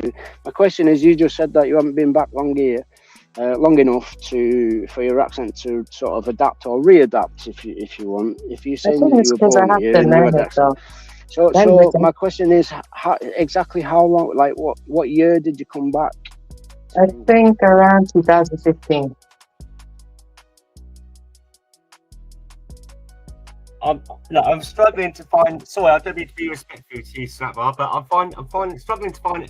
We covered this conversation about his accent, and it's pretty much irrelevant. It's just nice to have somebody from the Islamic faith to come up here, answer some of the other side's questions. So no, we're not making a point of his faith. It's his accent that we were discussing, and potentially my original question, I don't know if you can sort of remember that far back, was, are you an asylum seeker? Yes. So and he said no. Prior to that, he said no. So and a few things that he said, if I'm being honest, which we speak in the nature of truth, was. Have you just come from another country? Because your accent doesn't seem to fit, like you're saying you've been born and lived here all your life. So I was trying to get to the bottom of that. Then you asked him, is he an illegal immigrant? So he's offered a sort of legitimate explanation and given his views, but that was my point of view, and I think you picked up on that as well, GB, as well. To be honest, I think you. What I was trying to explain to you is this: is that at the very beginning, he told us that he was born and bred he's born in England, and then afterwards, you asked him if he was an illegal immigrant. And so, do you understand what I'm saying? I don't know. Is you're using headphones? No. Yeah, that wasn't quite correct, brother. What I said was, if you were born here and you've lived here all your life, then why is your accent not sort of conducive with a local sort of area where they have a dialect? And then as it progressed, and we got onto the final piece of what he was saying, and he said, "Oh no, he'd just come back here in 2015." So that's where we're at, Yeah, and the thing is, in those communities, yourself in East End London, that you've had immigrants come here, or migrants, what you want to call them, for 40 years, and they can't speak a word of English because in their communities, all the shops, the restaurants, the taxis are in their own language. Why do they need to learn English? Except when it comes to claiming benefits. Can you please read the private chat, please? Hey, Leon, how are you? Thank you for coming in. Sharon, thank you for coming in. I did not get to speak to you guys, but thank you guys for coming in. UK Medic, thank you for coming in. I appreciate you. HBIC, thank you for coming in. Who else did I miss? Anybody else? I hope I didn't miss anybody else, but thank you for coming in. And the Outlaw, thank you for coming in. And I know that you left. I appreciate you coming. Yeah. I just wanted you to understand that part because, you know what I put in the chat. That's why I wanted to make sure you guys understood who you're talking to and situation. But I just wanted to make sure. Did you see it? Would you like to come on and have a chat with us? Say hello. Sorry. Go ahead. Yeah, I just said, did you see it? I've been watching this girl's chat, and she seems quite switched on. Did you see it? Yeah. That's a you chat. Well, there's no other name to call her by. Looks like a lady's profile. Yeah. Yeah, are you talking about Lisa? Are you talking about Lisa? It says, did you see it? And a question mark. One of the guys in the chat. Hold on. Let me see. So Riz. Yep. Riz? Is it Riz? Hey, World Citizen, how are you? Thank you for Yes, I'm coming in. listening. I'm listening. I hope I'm not going to trigger you when I ask you this. Okay? Yeah. It's not to trigger you, and it's a bit of a spicy question. What's your thoughts on the Palestine and Israel conflict? I think that, to be honest, it's kind of wrong, though. Like how, both of them unite with the Palestinians, how they treated in their own country and stuff like that, and how long, they've been doing this for so long. To me, in my opinion, how long they've been going through this for so long. I feel for them, and they have to constantly leave their country and stuff, and, their family and stuff like that, their family and everything like that, and how their cities and everything are getting damaged and destroyed and stuff, because think about it in this way, though, like technically we are technically privileged in a way, we are going for our own thing, but think about it, we are technically privileged, we can go home when we want to go, we can shower when we want to shower, we can eat when we want to eat, we can go wherever we want to go, right? And you can travel whenever you want, right? So basically, in a way, we are technically privileged, though, because we've got everything that we need. These, what they're going through, like, it's hard for them, That's why I feel like I want them to be freed and supported, Have you been on any protests, Palestinian protests? No, I have not been protests like that. I don't do it like that. I just basically voice it loud and clear that I want them to be, Yeah, because if you had said yes, I'd have said to you, well, why didn't you go on any protests on the Yemen or Syria when they were being gassed? There's no protests for the other or the Yazidi girls that are being raped and taken as slaves. But look, with these types of issues, I don't really check news so often, but when I do, I do. But the thing is with me, I don't need to go to a protest. If I feel like I'm strongly supporting something, I'm just going to support. I'm just going to voice it loud and clear. I'm just going to discuss it in my own home because, it's like a thin line. What you say could lead to the other thing, right? And I'm not going to let that be used against me. So I'd rather basically, think what I think and basically try and keep and maintain control in a way, in my own mind. Because once I go deep in something, it's going to be hard for me to control myself. So that's why I don't do that type of stuff. Both parents make sure I don't do that because they're trying to look out for me. Yeah. I mean, how do you feel about the hostages? Do you feel they should be released? They should be released, They should be released. They shouldn't be. They don't deserve it like that. But I don't wish the hostages like that. It's not for me to wish that. I don't wish that on anyone. It's just that like to me, yeah, the hostages should be released, but also like the people who are doing that to the Palestinians, in a way, that's wrong. But the thing is, it was okay before October the 7th, wasn't it?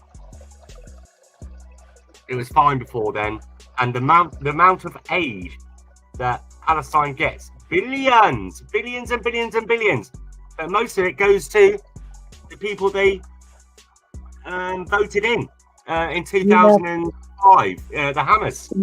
Oh yeah, but they don't to me, the way I see it, they don't represent them people. I'm not, for those, like who you reference, right? I'm not for them though. I'm basically saying like the general people, the citizens of that place, who are not associated with them people. I don't associate that, and I'm not for that, for those people. The general population, like the citizens though, who are not associated, the innocent citizens though, that's who I'm for. Okay, which is fun. Well, after what we saw on October, the videos from Hamas and the Palestinians, as with the 9/11 attacks. There's a lot of joyous celebration from those people, which for us, I'm saying it from what I see. You know, I'm not trying to fire you up or trigger you. I'm trying to. You just mentioned you just mentioned that. And you'll say what we've said today is why sometimes us English people, British or the Westerners, we get so riled up and we've had enough of what we see. And if the peaceful, moderate Muslims would back us and try and stop it, there might be a way forward. But at the moment, I get you're not. It's not really about what you say; it's how you say it. Though I get where everyone else is coming from. You know, like the Westerners are coming from, and how it is. It's just the way, you know, how they. It's not like how they get treated. Okay, I understand that. Though I get where you're coming from. I'm just saying it's not about what you say; it's how you say it. The way you say it to a person, the way you explain it to them, and stuff like that. And you know, in a way that it doesn't really trigger anyone. But I guess it doesn't work like that. Everyone else is different. For me, I'm a little different. So when you explain it to me, I'm a bit different because I'm a bit westernized. I have culture, but at the same time, I'm a bit westernized. So I can understand the westernized point of view.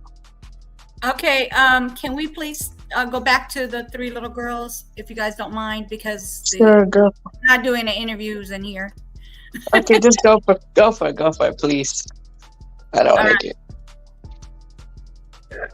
Okay, so these are the three little girls that have been alived by Axel, and 6, 7, and 9. Okay, 6, 7, and 9. And I have a 6-year-old daughter and an 11-year-old daughter. Wow.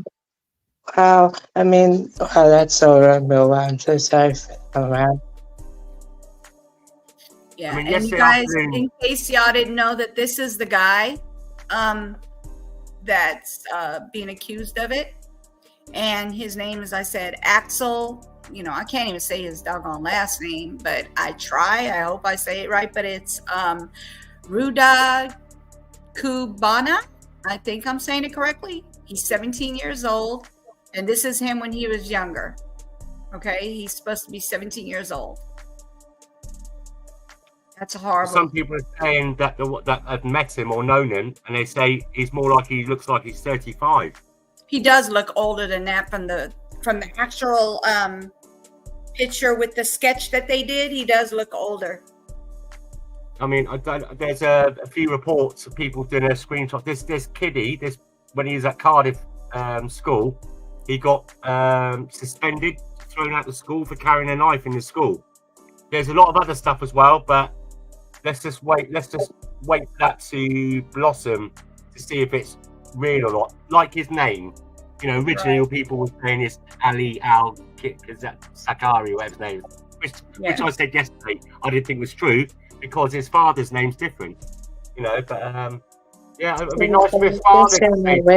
I guess also, I think that, you know, it is, though some people like to use those names, though, but even if they're not really a part of that type of faith, some people just like the name, so they just pick the name, you know? Well, Riz, sorry.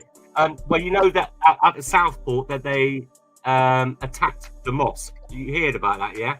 I've heard about that, and that's why. Wow, man. Let me explain what led up to that. Don't listen to the mainstream media.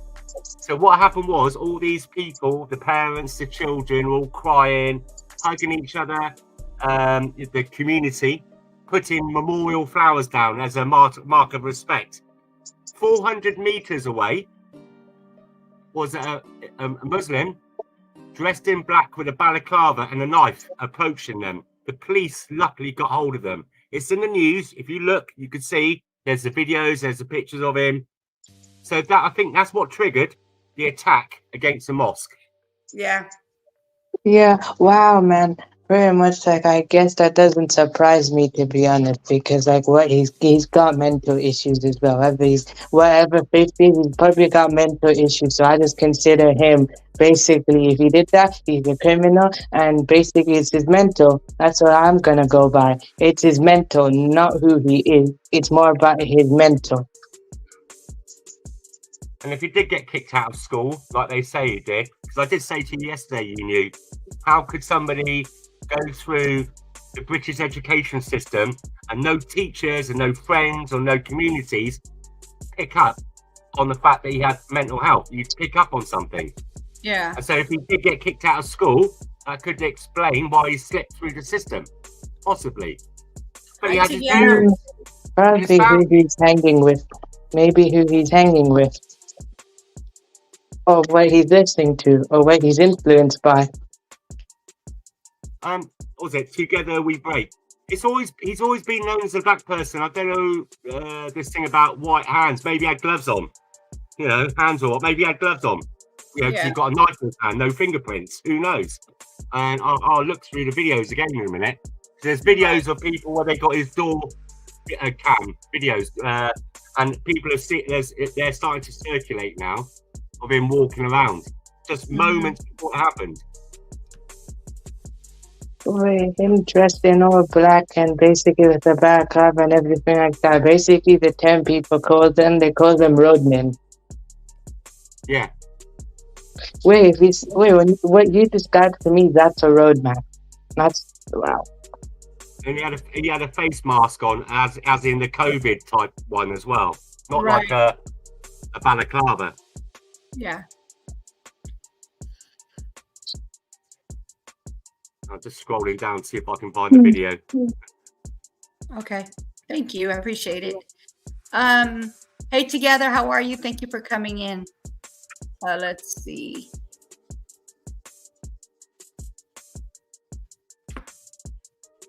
What is this channel? No, it is not some kind of joke. I don't know who you're talking. I don't know if you're addressing myself or who you're addressing, but no, this is not a joke. It's surprising the amount of people that knew what's actually happened. You know, I was speaking to one of my mates of mine, and their parents, like their dads, are like quite old English type patriots, and they read the news, but they didn't understand. They didn't know.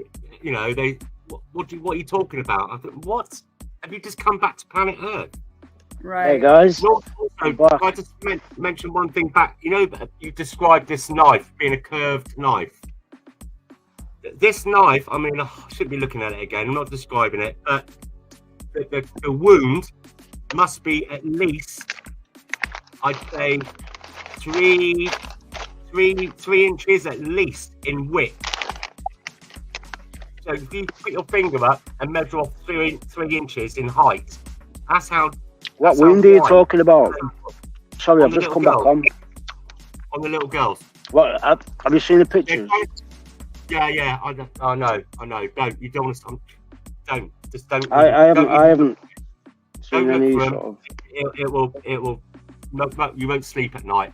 But I can see where earlier on she said that apparently the knife was described as being of a kitchen knife with a curved end. Now the only curved end kitchen knife we'd have in our drawer is one of those like a zombie knife. No. Apparently, it's a home kitchen knife. The only thing I could think of, you get a cheese knife, and a cheese knife is not very long, it's not very sharp, and it's curved at the end with a fork on the end of it, like a snake's tongue, to pick the cheese up. Now the wound on this poor little girl. You think that's what he's used?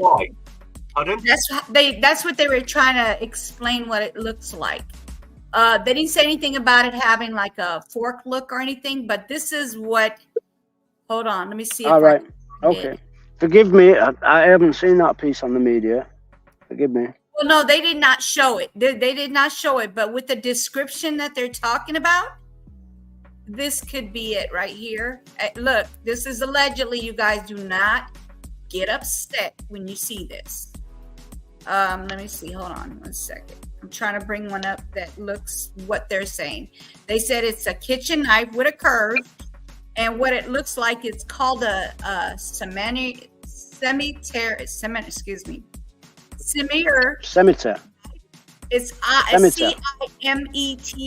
How would you say that? Scimitar. Scimitar knife. Okay, so it's a form of ancient blade. Is it Roman? Scimitar is a Roman something like that. weapon of war, I think. Middle Ages type of thing. Yeah, it's a sword, like a curved sword from. Oh, hold on a minute. Hold on a minute. Hold on. We're all missing It's something. not a sword. It's an actual kitchen knife that these people are cutting meat with. His father. Oh, right. Okay. His father did martial arts. You don't think it could be into one of the weapons from there? His collection, because the boy did. That is a good point. That is a good point. I wonder if it's part of his weapons. His father could have had all sorts of different blades hanging around if he's a martial artist. He's quite a high-ranking martial artist. So So then look, this Did is Did you see the video of him walking down the street with a blue hoodie on? He wasn't holding a weapon, was he? Somebody caught it on the ring doorbell. So do Sorry. you see this knife Sorry, right here? just- Hold on, look. Do you see this knife? Give me a second. got it. Right here. I've got it. See I've got right it. here? It's really long and it's cutting meat. Right, I got see. it. But when you got the look video. at there's a ring doorbell footage of him Yes, I've walking got past it. with It's black. here. Do you wanna- Yeah, do you wanna all right, see it? yeah, all right, yeah. Just give me a second to speak with you before Yes, go on, try mate. to bounce with you, bro. Try to bounce with you. So, so there's a video of him walking past the ring doorbell camera footage, and he's got a blue hoodie on. I think he's got dark tracksuit bottoms on. Possibly white trainers, if I can remember. But whatever. But in his hands look like he's got gloves on and nothing in them. If you zoom in on that. Do you have that picture? Yeah, I got it. You would make a good one. Wait 1 second. Hang on. Okay. Hey, brother, I was in 42 Commando. If you understand what we used to do, we used to protect the world logistics, the cables underneath the ocean, and the information that comes to the UK that's sort of dispersed throughout the world. The central hub point. But anyway, sorry, carry on. Well, here it is. I don't think anybody got blocked. Did anybody get blocked? Right. If I share this, I think I got it right. Yeah, go on. Put him on walking past the Please, no blocking doorbell. unless they're saying something disrespectful. I would Right, appreciate hang on a it. minute. Right. See if you can see if he's got anything on his hands. His hands look open with gloves No, on. look. Here we go. He's not carrying anything, is he? So that means it's concealed. So how long is it if he's got something Oh, hang on a concealed minute. on That's him? him going up. He comes back. Hold on. There's nothing in his hands. There's nothing in his hands at that point. Look. Now he's coming back. Now look in his Oh, hand. wow. So that means we're talking about the blade though, and the size of the weapon. We were talking about the weapon and where it come from. Maybe it was from his dad's collection. But he's walking past now and he's got nothing in his hand. But he could have something in his waistband. Hello, Right, Peter. if it's in his waistband, then potentially how long would that be? What we're talking? What's the maximum length you could put that sort of blade? And we've seen people pull out machetes. Like 2 foot Yeah, machetes. I agree. I've seen that. But where is it? Is there any sort of You can have it down his bulging trouser in leg. his? You see how police pull up these U's up in London and they have them against the wall, and then they pull out this great big long meat like zombie knife. Well, we don't know. Like we were talking before, you said that, and you were talking about like a pointed sort of blade Oh, wow. that's arced And that I've you also could sort said of hook in without sounding too And I've gruesome. also said about the size of the wound, the width of the wound on that young girl was at least 3 So where inches. in that picture now, where is he concealing that blade? Because he's just about to go to the house. So where is it? It must be down his front of his trousers. Yeah, they put him down the Must be. trouser legs. Well, he's got tight pants on, so that might not work too well. I think Can it's you- probably down the front. Can you pause that for a second, please? I need to talk to somebody in the chat. Yeah, I'll close that actually. Yeah. Okay, thank you. Okay, Terry, please do not delete anything Do You Say is saying, because she's not saying anything off the wall. Please do not delete her. I'm gonna have to take your wrench if you do it again. I would don't be appreciate too it if you trigger do happy. not delete anybody. None of my regular mods, I have regular mods in here who have higher than a regular mod, and they're not deleting it. They know what to delete and not to delete. Please, Terry, do not delete anything. I'm going to have to take your wrench back. Okay, go ahead. Sorry. GB, can I ask you a question? Yes, mate. Do you oh, somebody else just joined the chat. Oh no, sorry. I was just going to say, are you friends with Danny Tomo and the boys that were running the sort of London protests and that? You did say something on it last night, and I thought, all right, okay. No, I messaged him on the show today, trying to get him to come up, because he went on Talk Radio today. And did he? Yeah. He went on Talk Radio. I was going to phone him afterwards. The way they treated him was really out of order. Tried to make him into a far right thug organising riots. And Danny was trying to explain to him. I said, no, that's not what happened. And I know what happened. I was videoing it all. I was moderating about 4 channels last night. And today I reviewed all the footage. Well, I watched this last night live, and I can't remember. I think it might have been DJ Media. I'm not sure. But Danny Tomo, the police started sort of surrounding him, 3 or 4, and he sort of stood back and went, "Let me calm them down. This is not what we want." Yes, and tried to climb on top of a wall and chill and get everybody to calm down a little bit. But well, from multiple streams, it looked like the police were. They were looking for his blood in that sense. He had over 70 vans. Hold on one second. Peter, but what I'm saying is they knew he's sort of Tommy's right-hand man, and the police were looking for blood, and he knew it. And I've seen a lot of people in the chats and watched the videos that have said, "Why did he leave? Why did he get off?" Because I watched a couple of live streams back to back or side by side, and the police were targeting him. They were just looking to jump on him for any reason, and he recognised that. So I think he had to sort of withdraw a little bit, and move back. Because he was anyone. They jumped on anyone. They jumped on that 73-year-old woman just walking along, fitted with a pacemaker, and violently slashed her for no reason at all. Oh wow! Yeah, she's 73 years old. Hold on 1 second, please. 1 second. Peter, off low. I guess that's how you say it, or is it up flow? I'm sorry. You're not deleted off of here. You could come back as the other person if you want to. I apologize for your deletions of your comments, and also the other person's comments that was deleted. I apologize, Lisa. Your comments were being deleted. Please do not delete anybody else's comments. I would appreciate that. And can I make a request? Just take the mods off. Don't have any mods. Let us be the mods.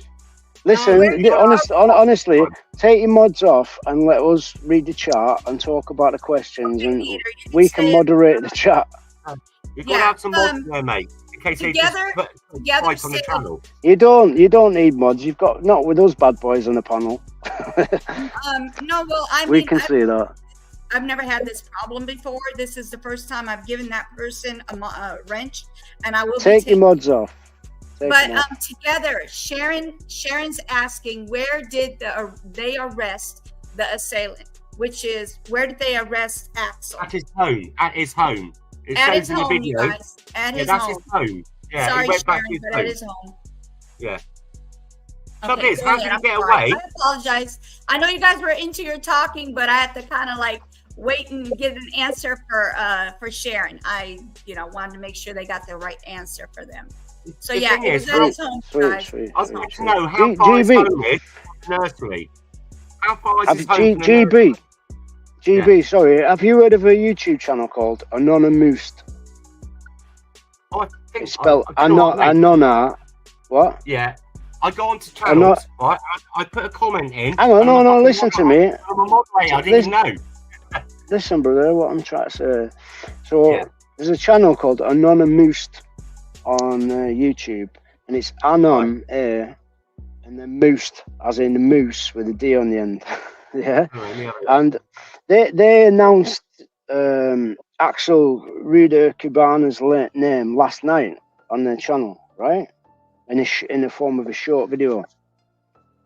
So I watched the other things they were saying, and they've got a video of him as a child at school was somebody taking like the mick out of him a little bit, and they were saying he was expelled for carrying a knife from school. Yes, that's right. And yeah, and he also made a statement that apparently, according to this yes, website, I know about the YouTube, genocide. they needed a genocide like that happened in Rwanda to fix the problems in this country. Yeah. So I don't know if you saw that, but I've seen all that, but I haven't commented on it yet because it's not really flourished, and I don't know if it's got any legs in it. Like when they said his name was Ali Al Shakir or whatever. Do you know what I mean? So I also read that it came from a Russian website, 3 News, was it, or News 3 on X.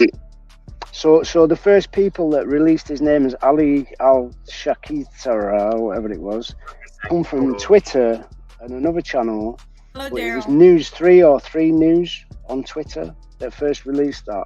And apparently, I've read in the mainstream media, in the BBC, that this channel was set up by the Russians, which complicates things even further, doesn't it?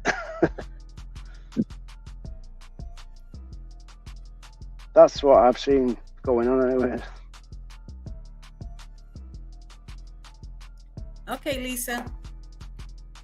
Thank you. Lisa says she'll be up here tomorrow, so that'll be good. Someone new, and you guys as well can come up as well. So that'll be.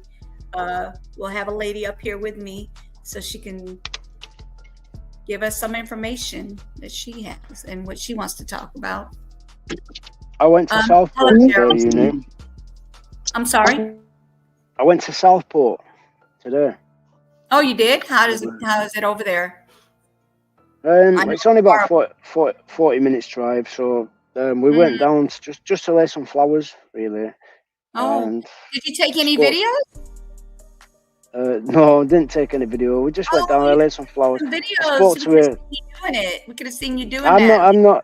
I'm not really that a YouTuber in that sense, where I can film people and speak to them, and I find that quite tough. But Yeah, that would have been down, something nice to share. With everything that's going on, that would have been really nice, something to share up here and have you, putting flowers down where the vigil was. That would have been awesome.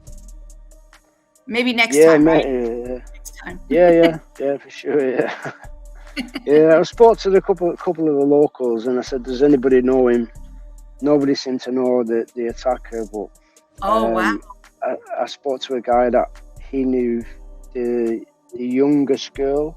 The youngest girl, I think she was only 3. The youngest girl, he was a neighbour of the father, and he was saying to me how much it's affected them in that area and stuff, and he was holding back his tears actually, so I didn't speak to him for very long. But, yeah, it's like a somber feeling in that area right now. New Year's, could you do me a favour? It's not on, it's people. Like I said before, I know people all over Britain, and there's a feeling of hatred mixed with passion and love rising up in every city, all over the place, right through the country. Yeah, I'm sure they're hurting. So they're definitely hurting. It's going to get worse because everyone's in the grieving process at the moment. Once the grief, you replace grief with anger, because anger is a better emotion to control, and it doesn't hurt so much. In the back chat, by the way, if you could, I put the link to the Just Giving for donations for the family, for the funerals and the children. It's in the back chat. Could you put it in the main chat? It doesn't say anything in the back chat. Yeah, look, hang on a minute. I'll just double check. Bypass. Do you want to email it? Here you go. Can you email it? Can you email it to me, because it's easier to in the back chat. I didn't press play. Now it is. Have a look in the back chat. Hold on. Underneath Alan's snack bar.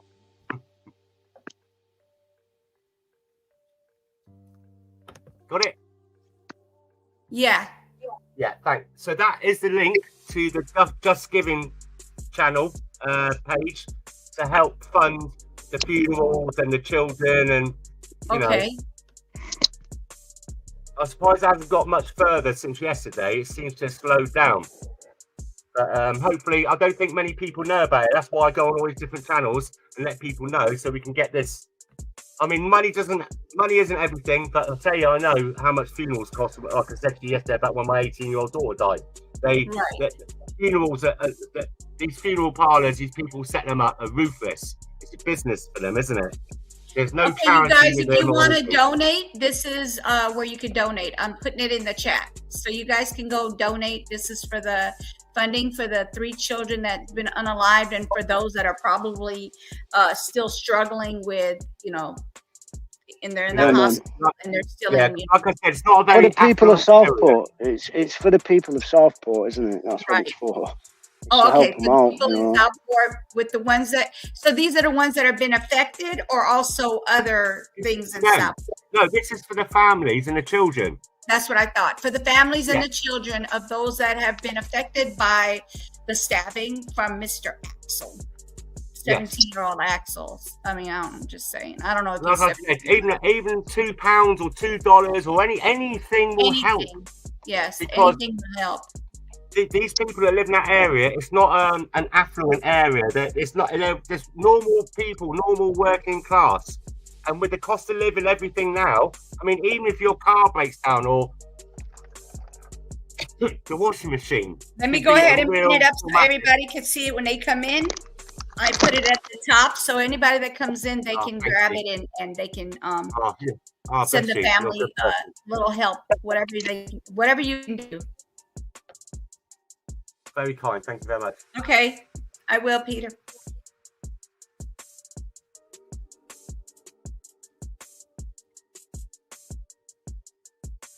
So I don't know what's going to be happening tonight. I hear that there's going to be a protest march at the Liverpool Mosque. Okay. So there you go, Riaz. That's giving you guys a heads up. Thank you. Jason Bourne, good Hello, evening, mate. Jason Bourne, I've known him for, oh my God, how many years is it now, Jace? It's a long time, isn't it? And we bounce around a lot of other channels as well. He moderates. You boys in the chat, bro? Are you boys in the chat? We know each other. That's No, what I'm saying. That's why I just said hello to him. Saying. Good to say hello to somebody randomly. Yeah, he's a good geezer. He's one of the good ones out there as well. There's a lot of us out there that we're all kind of like watching out for each other. And the good thing about YouTube, many of us do that. It's all together. When we had the lockdown, then that's when YouTube's really kicked off and got people together. People that felt alone. Yeah, but that's what it's about. It's about a centralisation of the power for the people, isn't it? Yes. That's what we're talking about. We're talking about our ancestors, our grandfathers and our grandfathers' fathers fought and laid down their lives for this country to be what it is. And the governments of this country just ignoring all of it that went on before us with our predecessors and allowing the country to fall to pieces and doing nothing about it. Are they? They're not doing anything about it. They're allowing it. You can't tell me that 30 immigrants on a boat that comes across the English Channel and lands at Dover, if they didn't know that they were going to get a hotel, probably a new pair of trainers and a mobile phone, and get housed and looked after, if they thought that the Navy was on the shore with 2 air rifles popping dinghies at long range, they wouldn't approach, would they? So it could be dealt with in that respect. So the fact that it hasn't. You've got to remember the ferries, the sham marriages, the fake student visas, and the thing is, guys, what you think? Oh, it's only like 1 or 2. That each one of them can have up to 15 family members of unification, and then when those family members come over as well, are they allowed to have family reunification from other? Can you see the pyramid? It's like a binary: 2, 4, 6, 8, 32, 64, 128. Yeah. Have you ever looked at Tesla 369 vortex maths? Sorry. Have you ever looked at Tesla, the 369 mathematics? No. No? I'll put it out there then, something to take a look at, maybe next time we chat. But it's like, he talks about the central toroidal field of energy that flows into all of creation. And it's done in a circle sort of, and it's the numbers of 1 to 9. And the way that these numbers sort of equate, it shows like a pattern, a centrifugal sort of pattern going, if that makes any sense. It shows the essence of creation in an energetic form. Are you with me? Yeah. So I just yeah. reading. Together has a question. She's Together asking when the children get buried, and at first I thought it was a bit of a bizarre question, but then again, I think it's where people want to go and show their respects, you know, and line the streets and flowers. I think it'll be quite some time because this is a murder investigation. Those children may not get buried until he gets sentenced. I don't know. They might be used. Do you understand that they sometimes keep the bodies for evidence in case for cross-examination when they try to plead not guilty? They have to do autopsies, which takes a little bit of time, doesn't it? There's a process. Hopefully, he'll do the decent thing and plead guilty and get it over and done with quickly, so that his families can then start to grieve. You know, not because can you imagine for the parents that their children are in a morgue right now? You know, a couple of days ago, they were making breakfast. It was reported in the media today that he had a grey tracksuit on in court. Yeah, I think you mentioned that before. Yeah, that's an issue. There's an issue. Uniform. Yeah, but he pulled it over his face. So why did he do that? We have a question. Why did he pull cover his face up in court? Which is what I read before in the BBC. Okay. We have a question in the panel. How do we know? Sorry. It says, how do we know if they arrested someone just to quiet things down? What if he's not the person? I'm sorry. What if he's not the person? It's so small I can't read it. Oh, can you imagine how horrific that would be if he wasn't and he's still out on the streets? Right. Wow. It's not even worth thinking. That's too terrifying to think about. Yeah, I hope they got the right person. Well, then that would imply that the police would have to have evidence, wouldn't it? Well, so what evidence have they got? There's another question we can put on the table. Blood all over him. The reason why he's got different clothing on, because immediately he would have had his clothes taken off him for forensics. That's the witnesses. There was lots of witnesses. Right. So I think they have the right person because I did show on my second live, I showed the guy who actually was face to face with him. I have a video of the guy that's face to face with him. Put it on, but we can also verify that with he had his clothes changed, so his clothes were taken off him for DNA analysis, and he was given a prison tracksuit, a grey tracksuit. In this country, you knew when you get arrested, they take your clothes, they give you a grey tracksuit, which is what the news report said that he was wearing in court. They normally give you a paper suit. Well, but then they give you a grey tracksuit to go to court. Yeah, that's normally in prison. That's in prison. No. No, it's not. The police station do that too. Oh, the police station. If you've got to pay, you get your clothes taken off. Yeah, in the police station for a couple. I've been arrested a couple of times. let's just put it like that. You have the full English. So no. The process is they take your clothes off you to look for blood stains, gunpowder, different signs of markings that can put you in a certain situation, right? Yeah. Now, what they do is normally in that process, they'll put you in a paper suit, a white paper suit. But after that, they give you a grey tracksuit to go to court, which is what he was reported to be wearing by the BBC media, the Sky News media, the mainstream media were saying he wore a grey tracksuit and he pulled his top up over his face while he was in court, right? Yeah, he probably, because you've got to remember, he's going to be remanded now. He's going to be remanded in a juvenile's prison. That's 15, 16-year-olds to 21. Now, you know what they're like. They get lynched. In England, are very, very violent. You've got a lot of testosterone. They fight all the time. It's one of the most violent places to be in England, in a prison.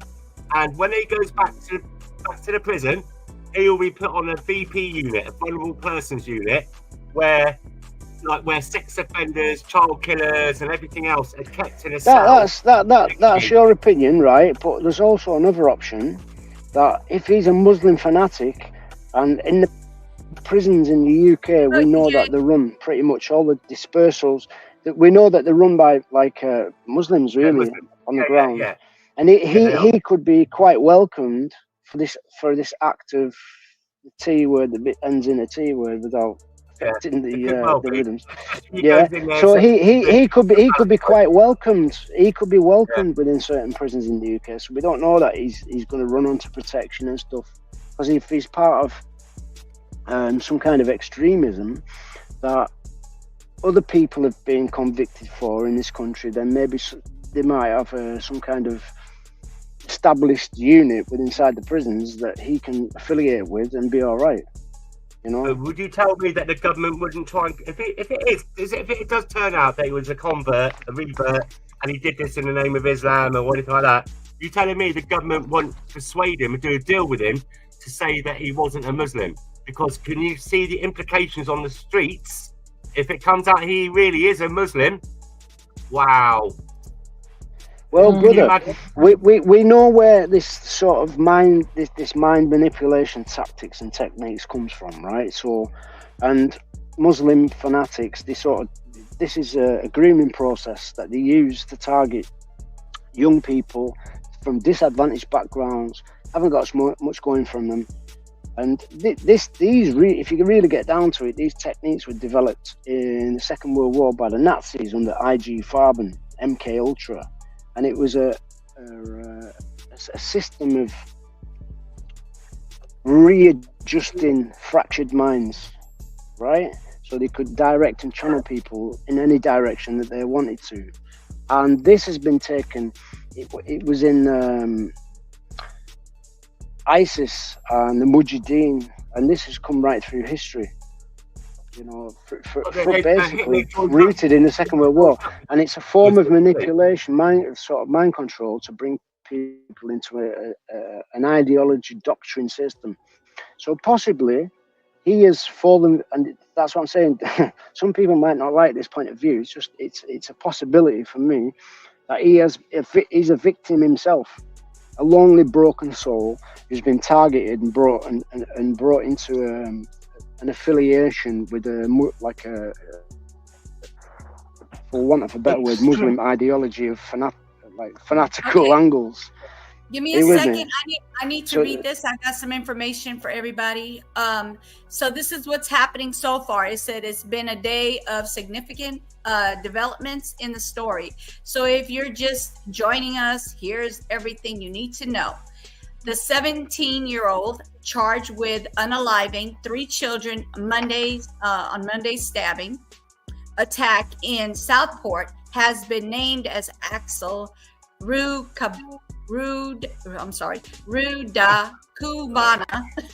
I'm sorry, you guys, I can't get that name. The judge made exceptional decision to allow him to be named as partly in an attempt to prevent further misinformation about him spreading online. Now, this is what's going to happen. A plea and a trial preparation hearing has been set for October 25th. This is what they're going to remand him in custody, in youth custody. That's where he's at. Several weeks away. Yep. So October 25th is when they're going to actually, they're going to be going to court and going through the case. And don't rate his chances of bail. I'm trying to find that video. So what I'm going to end up doing is I'm going to share my own video, so that way you guys can hear what happened with the guy, the one that went into the building and tried to help these kids. So go ahead and keep talking, and I'm going to share that one. Give me a second. When they released him, when he finished at Crown Court or court in Liverpool today, I was quite surprised there wasn't a more of a bigger crowd. DJI, that my mate from Swindon, he was DJ Media. He was there when the van come out, but nobody went. Normally, when the prison van comes out, you get press or photographers take pictures of them sat inside. They go up to the mirror, the darkened glass, and take pictures. Nothing at all. Are you from Swindon, brother? Yeah. Oh, right. Yeah. Yeah, that's the part I didn't understand either. I was based at Bickley Barracks, just outside Plymouth. Yeah. Where? Hold on. Do you know that, GB? Yeah, no, I was saying I didn't understand that part either, where there was barely anybody out there when they were taking him to the courthouse. I was surprised. Yeah. Very surprised. DJ Media was there for. Yeah, they said I very. started watching him at 10 o'clock in the morning, and then switched it off. Went to Southport and switched him back on at 2 o'clock, and they still hadn't come out of court. Then I think he got his footage. It was about 3 o'clock, wasn't it? No, they came out at 1:30. Hey, well, was it 1:30? Yeah, right, that makes sense. No, yeah, he's Swindon. I'm Swindon. I know him. We used to do it. Well, no, I didn't watch his live, the second part, so I had to re-watch it. So I skipped through it, and I found the point where he was there earlier on, and a convoy come out, and nobody reacted or responded. And then when I watched the live back later on, which was about 2:30 in the afternoon, convoy came out escorted by the police and stuff, and he was in there, and people were shouting and stuff. Yeah, that live you guys sent me the link to, that live was lit. I mean, it was going. I couldn't even get a word edgewise. It was a lot. It was a lot of people in there. More than over 1,000 people were in there. The live that you shared yesterday before you left. Yeah. Wow. Yeah, you had 5,500 views for that. Oh my gosh. Yeah, that live was. Whew, it was too much. I could barely put anything in there. I just kept putting praying hands in there just so they can see that somebody's in there from the U.S. But oh my goodness. Some people share it had out, people. 9,000 last night on their lives. London, what's his name? London Now, I think his name is. How many are watching right now? Oh, in here? Yeah, I can't see. Oh, 25. It goes up and down. It goes up and down. Yeah, I mean, yesterday we had about 200 and something, didn't we? At one point. Yeah, almost 200. You shared it out to your friends, though, didn't you? I didn't even know it was going to happen. I didn't know that was going to happen. I was shocked at you guys. And Jason Bourne normally has a Knights Templar as his avatar, and they've changed it. No, listen. YouTube. St. George's Cross. They banned it. Look what he's saying there. Look, he says, "Have you noticed my new avatar? YouTube have banned my old one. His old one was a Knights Templar." Oh wow! You knew? Yes. You knew? Do you mind if I pick out a comment from the chat? Sure. Is that okay? From Peter Offlaw. I've been watching your comments. Quite a few of them anyway, and your final one was, "And you still don't see." What is it that we still don't see? If you don't mind me asking.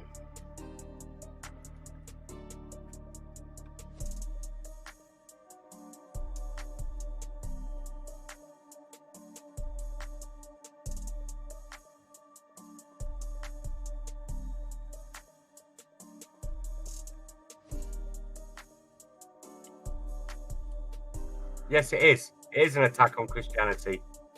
Our churches are being destroyed. If you notice, across France, Spain, Italy, churches are being set on fire on a regular basis. Priests are being attacked. There's an attack on Christianity, without a doubt. Yeah, I agree with that. Well, you can't deny it. Is. But you know the Notre Dame in France when it caught fire? Yeah. It's a migrant worker. Right. Bizarrely. I know. I asked you last night if you were a Christian. You said no. You follow sort of Christian traditions, and you are a Christian. Yes. And I want to heaven, not hell.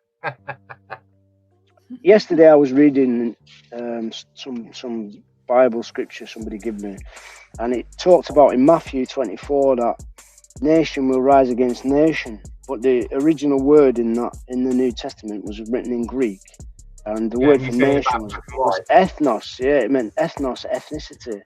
So ethnicity will stand up and rise against ethnicity. No, That's what I read yesterday. No, because you've got a lot of black people that are Christian as well, of all nationalities and colours. So I think that's probably a bit lost in translation.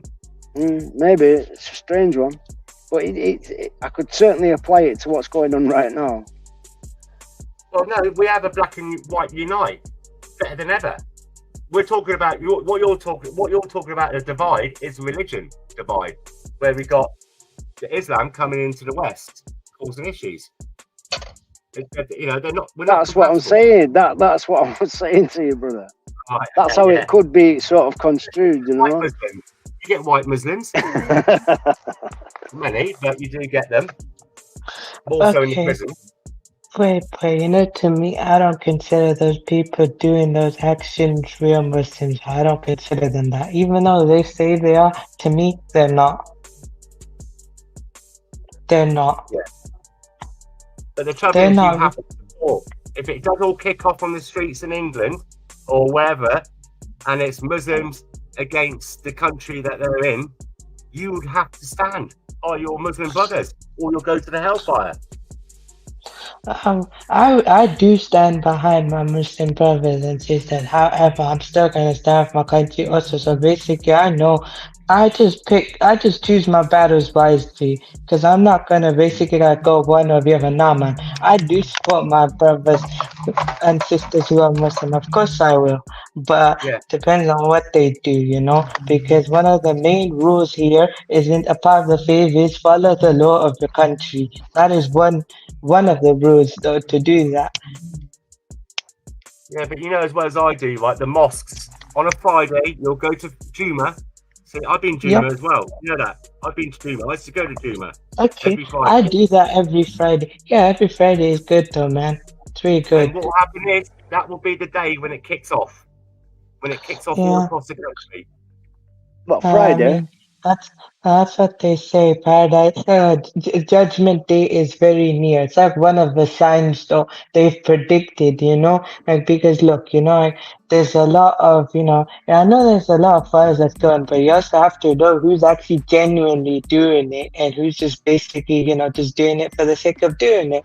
I'm basically hopefully the one to push. You know, if I want my, you know, in future, I want to basically keep in my family, but also make them do it in a genuine way, where they basically just do it in a peaceful manner, you know, and not to go OTT. GB, answer to your question. Yeah, I've had a couple of beers tonight, a couple of drinks, brother. Yeah, it was emotional what I witnessed today. So I know. Sorry, okay, I didn't mean to cut you off. No, but one day you could choose to die on this, but would be the Friday, wouldn't it? If you could choose a day to die on, it'd be the Friday, wouldn't it? Of course I would though, but basically, no, but I mean, wait. If it's not up to me who to choose. It's up to God. If my time has to come, it comes. But I just hope, basically, I just remain in the faith, and I hope I live my life really well, and hopefully, you know, hopefully I've done good. Yeah. There's one question I have to ask you, and I'm sorry, I know you're not an Imran, right, or a scholar. But there's one thing I haven't been able to ask anybody. Now, if a baby dies, a Muslim baby dies, yeah, do they still get the 72 virgins? If a Muslim boy, say like he's 6 months old, dies, yeah, does he still get 72 virgins? Yeah, pretty much. The baby or a child is innocent, so the moment they pass away early, they don't have to go through, you know, the test and trials that we go through because they never got their chance. So basically, yeah, but they would go to paradise then. They would go straight to paradise, and they get 72 virgins. Yep, immediately. Riaz, does your religion believe in reincarnation? No, I don't. There's basically, two places where you go, but basically it's not up to me where I'd go. And I just don't judge on whatever anyone else's path is. So basically, I respect everyone's path, to be honest. Though. Like, whatever path you choose to follow, that's your path. I'm not going to stop you. Do what you want. I'm just going to do what's best for me. And if this is the path chosen for me, I'm picking this path and hopefully living my life to the best. Good. Without harming others. Not harming others, but if I want to educate other people on it, or if other people want to ask me about it, that's fine. But simple stuff, sure, I can get there. But also, I think, but also there's a way of doing it as well. Like, if you want to, don't force someone else to do it. If they don't want to do it, then that's up to them, though. All you have to do is look. You can just tell them, look, this is what you have to do. And when you explain it, it's up to the person if they subconsciously pick or not.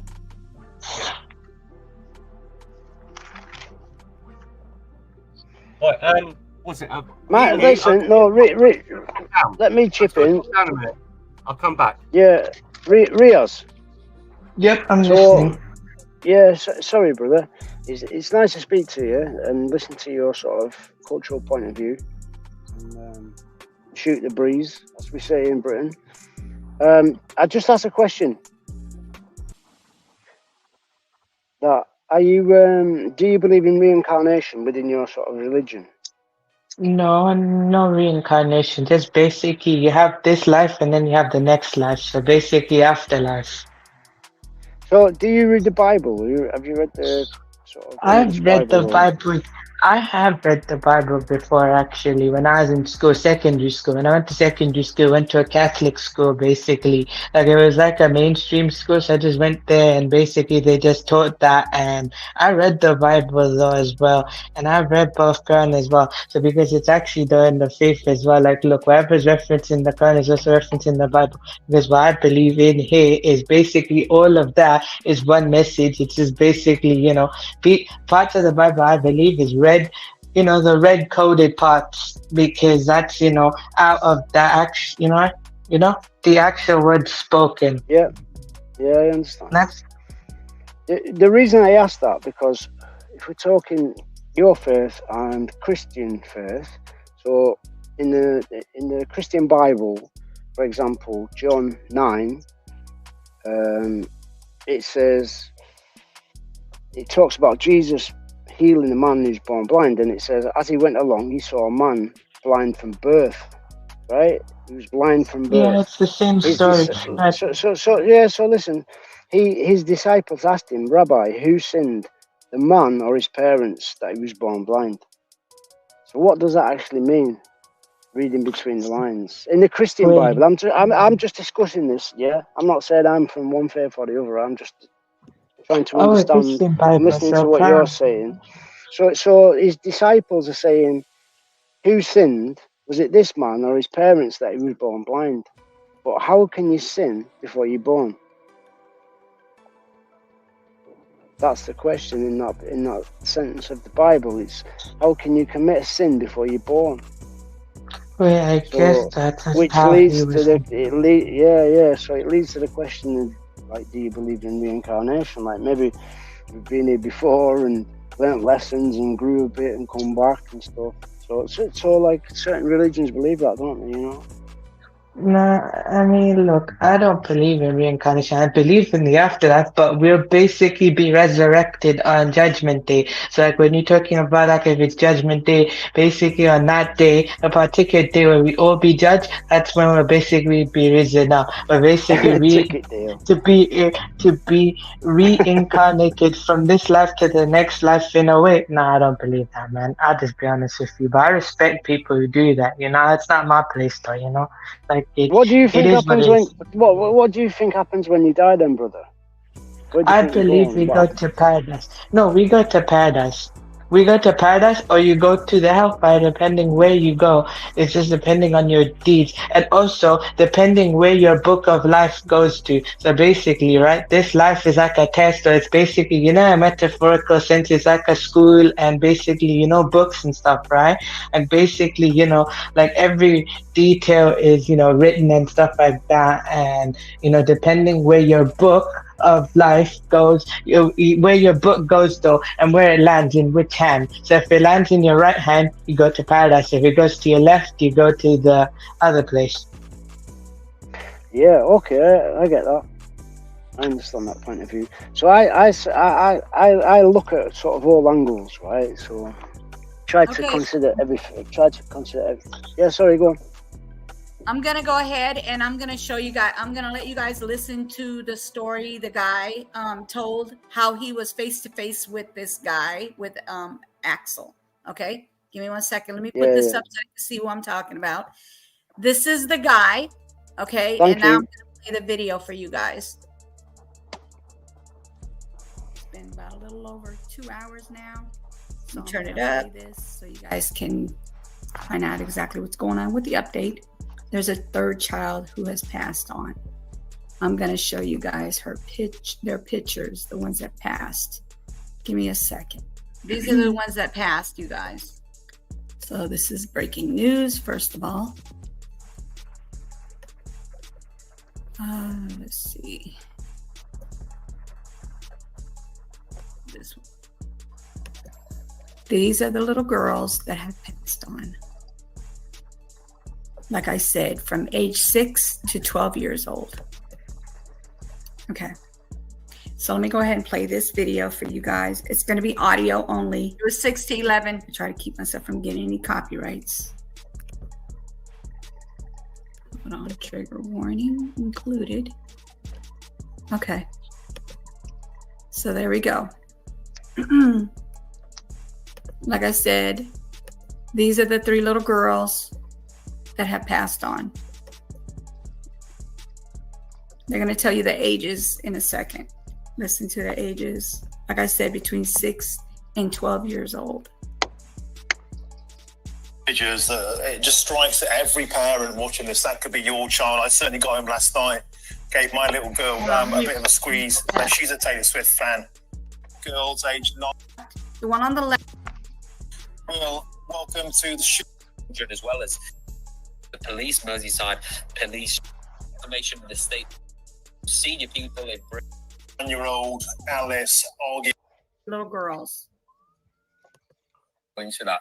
And how far is she from the place where she's pointed out? She's at the top of the. It's a really bad situation. So to Martin, and we were just in complete shock. We just didn't know what to think, didn't know what to do.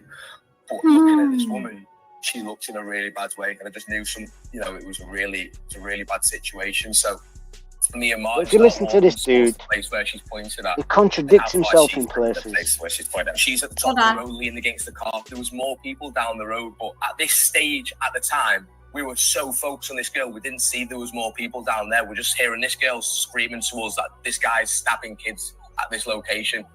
So I don't know.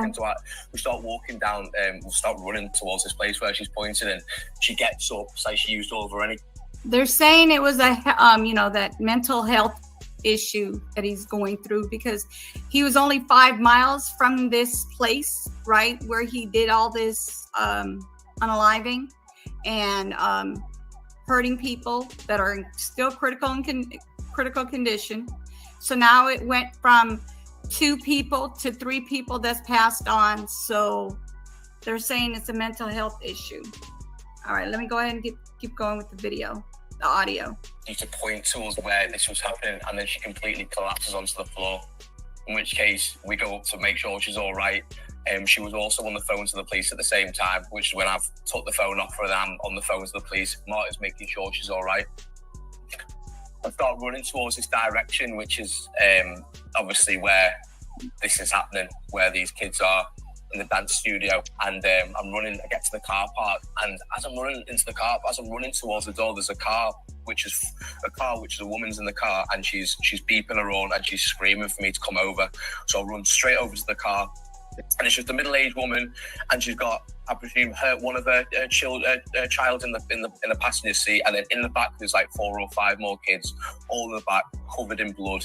It was like a scene of what you'd see on like a disaster film, honestly. And she just looked at me, the woman, and she said, "Honestly, love, I just want to make sure these kids are safe. I'm just going to park on the road. Please, can you get this girl out?"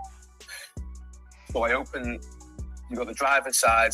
On the driver's side, behind the driver's seat, I open the door, and honestly, like, there's this girl, which will probably stay with me for the rest of my life, and she was completely out of it. I can't explain to you how horrific it is what I saw, but in the moment, I didn't even know what to do. I didn't know what to think. I just wanted to get her out of the car and try and get her to safety. So I've just got this girl out of the car, and I've ran towards the road, and I've just been, because we're there at the start, you see, so there's only a few members of the public, and the main thing in that specific moment was like, there's still more, like, this is actually happening, and there's people inside there, because that's where they've been, because that's where they've come from.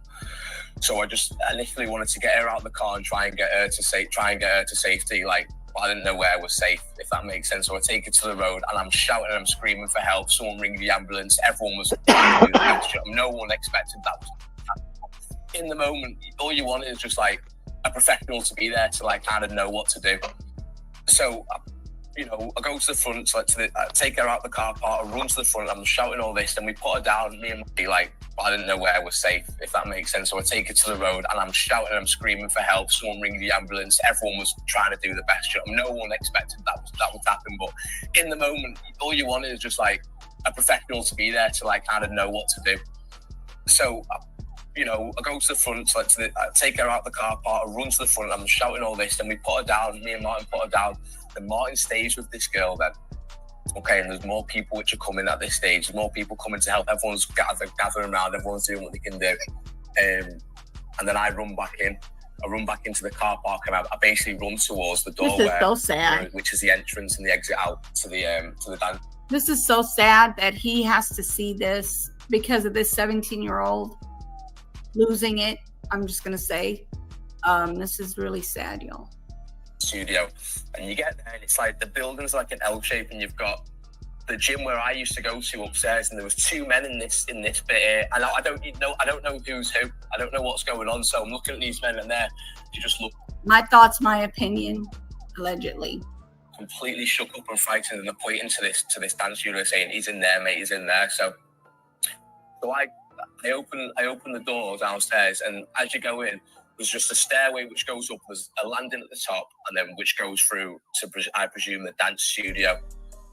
So just remember opening the door, and I was shouting hello, just see if anyone was there. And then I remember just taking a step on. I remember going onto the stairs and took a few steps onto the stairs. I'm still at the bottom of the stairs though, and I look up, and then.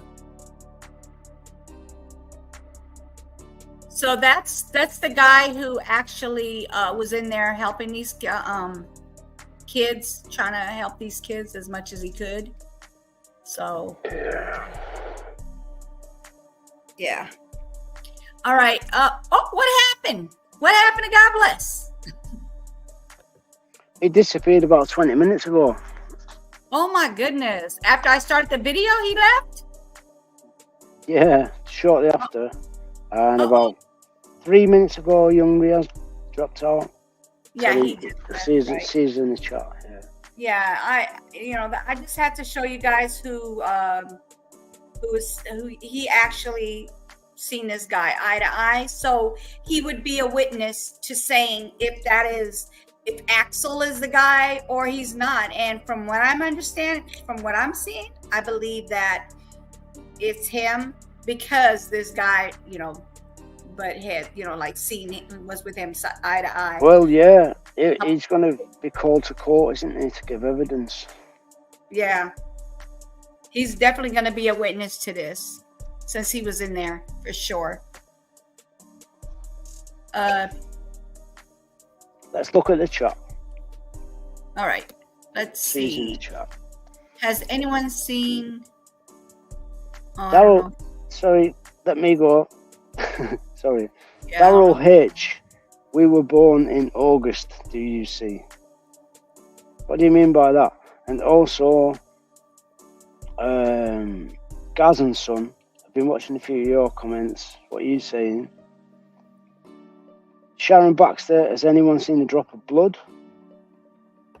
That's quite a good point. I haven't actually seen anybody covered in blood from any videos or anything. They're not going to show that. That's too extreme to show that on the news. They're going to cover that up. Yeah. Is there any videos with maybe. scene where this happened? Yeah, there should. Yeah, that's the videos that they've been showing on the news. And we've got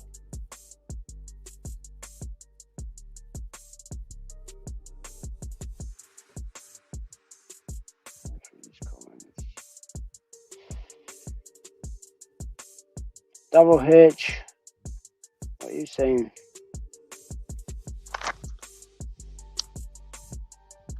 I wonder if is there any actual pictures of the, like, where it actually happened, like not in the facility of it, but actually where it happened?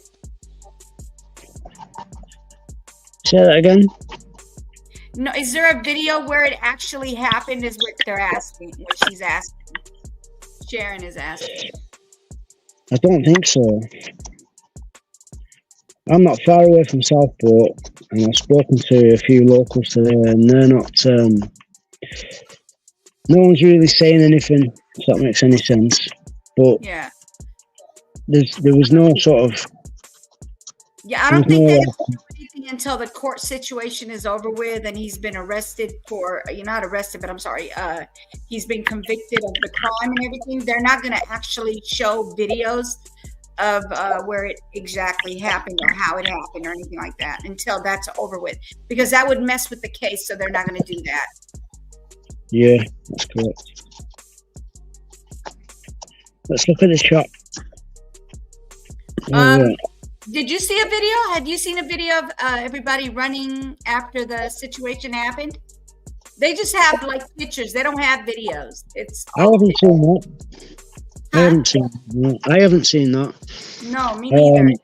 No, the earliest witness that I can find is the guy on the video that you just showed before, saying he was sort of. Yeah, I wanted him to show it again, but he left. That was the video that you just put up on screen. Yeah, that video. What's his last name? Is it I've forgotten his name now. But he was the window cleaner that was driving by, right? Uh-huh. So he seems to be the sort of the first focal point of a witness that I can find. First person on scene that's giving information, if that makes sense. He said he was there first, and then the police turned up, and he stepped back, and the police took over. Do they have a video of that? Do they have a video of that? No, it's just from what he says in his interview. What he said. Okay. He with me. Is that the one that I just showed where he said he was there helping the kids? Yeah, that's right. Yeah, so he says that he was sort of the first on scene in that building, in that the interview you just played. Yeah, I thought I heard him say that. Wow. Yeah, and he says in the video he didn't really know what to do, but he was shouting, "Where's the emergency services?" And the police turned up, and then they sort of handed over, if that makes sense. So he stepped back. So that's the first interview from anybody in that situation that has witnessed what's gone on from that dude. He was the first on scene, is what I'm saying. But the video you've just shown, that guy there was the first person to witness what was going on. Yeah, he went eye to eye with the guy. It's Gaz and Son says everyone has a camera these days. There must be more footage around doorbells. Yeah, definitely. I agree with that. I agree. Everybody has them. Police videos, anything. I know that I seen the aftermath, but not, not where people were running or anything like that. No. Uh-oh. He fell off too. Are you coming back? Alan, are you coming back? Let me show you let me see if I can find it. Hold on. Let me show you. I don't have anything of the aftermath, but definitely this is the video that I was sharing earlier has something making it sound suspicious now. Hold on, let me see. Is this the one? Yeah, let me go ahead and show you guys this until somebody comes back. That a 17-year-old had been charged with the attack. The Crown Prosecution Service has authorised Merseyside Police to charge a 17-year-old. Hold on. 3 counts of murder and 10 counts of attempted murder, following the tragic incident that took place in Southport this week. The 17-year-old's charged with the murders of 6-year-old BB King, 7-year-old Elsie Stancombe, and 9-year-old Alice Da Silva Aguiar. Those he allegedly attempted to murder were not named. Whilst these charges are a significant milestone within this investigation, this remains very much a live investigation, and we continue to work with our partners from Lancashire Police and Counter-Terrorism Policing North West. In a highly unusual move, the announcement was made at midnight here at Merseyside Police Headquarters. The 17-year-old suspect, who by law still can't be named, will appear at the Magistrates' Court in the morning and at Crown Court as soon as possible after that. It was Leanne Lucas who was leading the dance class on Monday morning when the attack began. She tried to shield the children from danger. Her cousin told the BBC how she's doing now. All we know is she's spoken. She's still definitely not out of the woods yet, but she's definitely talking. Yeah, we're not allowed to say too much, but yeah, she's a hero. She is an actual hero. Jonathan Hayes was stabbed in the leg after he ran into the class from his office next door when he heard the screams. From his hospital bed, he told the BBC he didn't see himself as a hero and wishes he could have done more. Southport will be hoping that the charging of the suspect will be a milestone in this tragedy, but the town still has a lot of grieving and healing to do. Daniel Sanford, BBC News, Southport. Well, let's go to our North of England reporter, Rowan Bridge, outside Liverpool Magistrates Court for us now. Rowan, just take us through the proceedings today. No, there's nothing. Well, Charlie, the 17-year-old, as Daniel was saying, is due to appear here at the Magistrates Court in Liverpool City Centre. Oh, we already did this part. Hold on. Having to face these incidents of public disorder. Obviously, operational managing of these protests are for the police, but I also understand from speaking to senior figures in Downing Street this morning that he will ask the police whether they need additional powers, whether there is anything extra they need from him, as well as offering them his full support. So I think this meeting in Downing Street this afternoon with those senior police officers, part of Keir Starmer's response to these incidents of disorder, as I say, less than a month since he took over as Prime Minister. Okay, Harry Farley, we'll have to leave it there. Thank you very much. Moving on to other news, and there are growing fears of Region 1.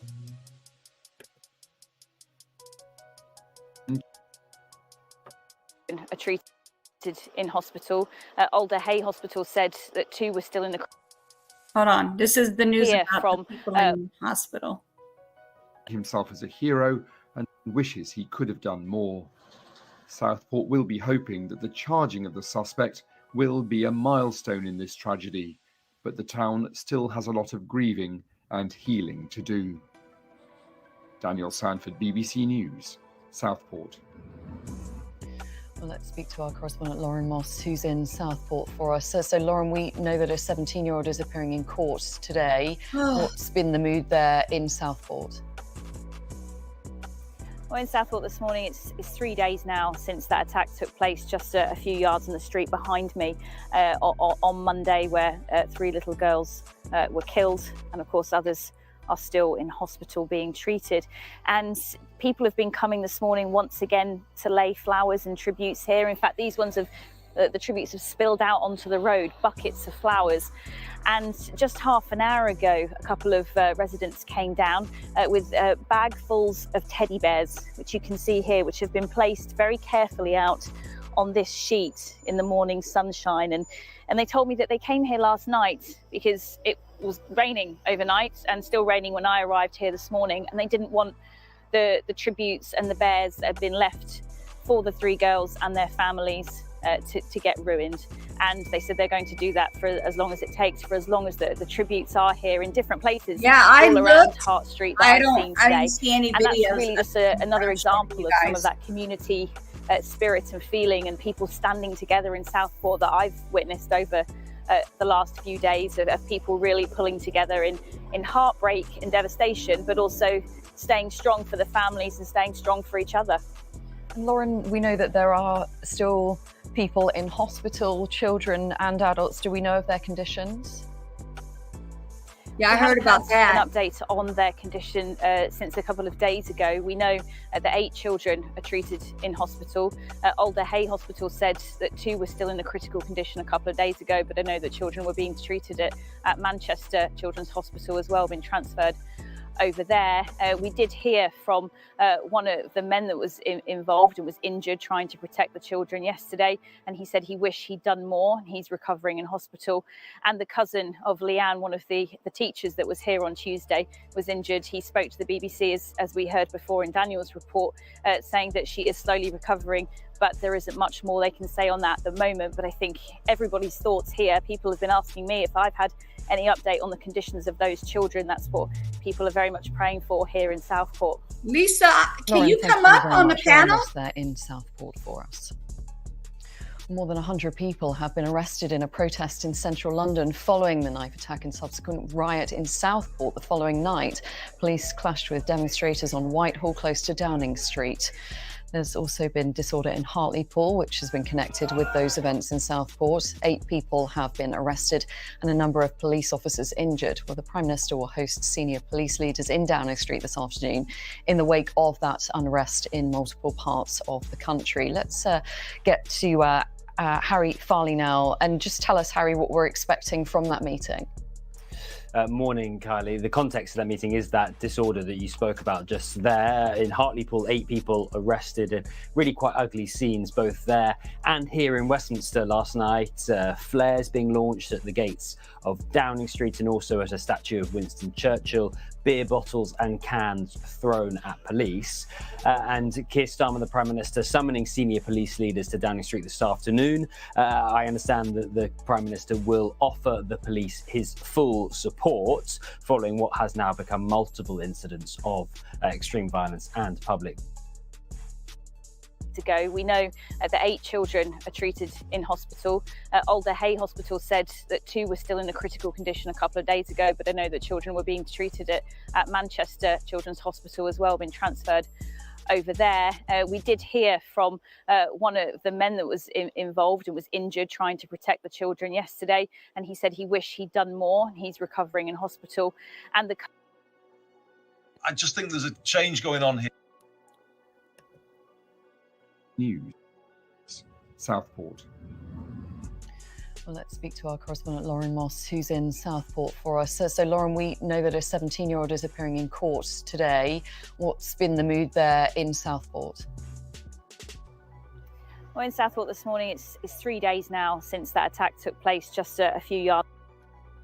I pray for the police, and I pray for the whole community to. Is going through. Yeah. Well, there's a situation here where people are just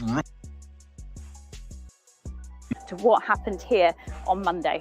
Okay, Lauren Moss, we'll leave it there for now. Thank you very much indeed. So if you're just joining us here on BBC News, a reminder.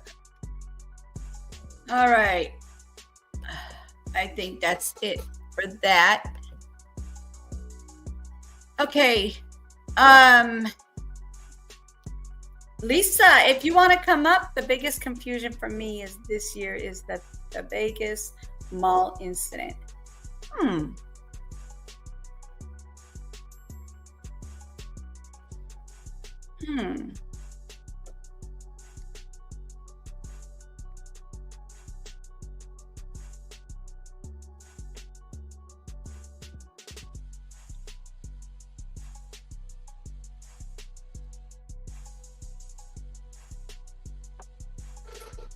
Okay, Lisa, if you want to come up, I will drop you the link. You're back?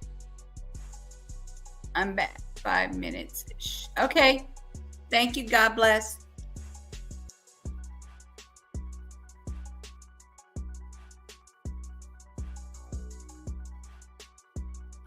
Let me see. Lisa, check this out.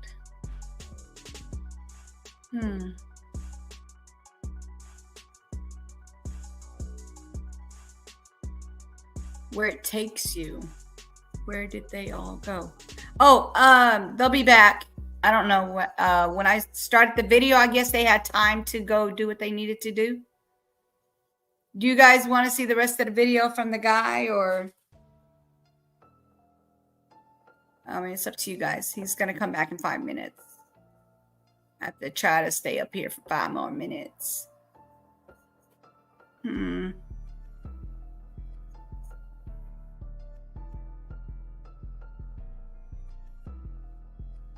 Yes, you want to see the video? Okay, let me go get it. Give me 1 second.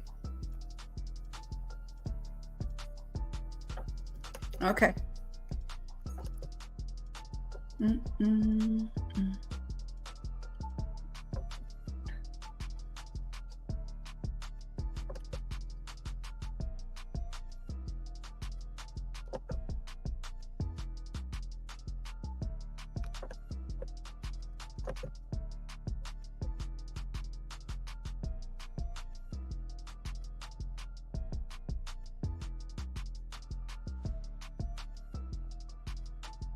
Let me go ahead and put his picture up.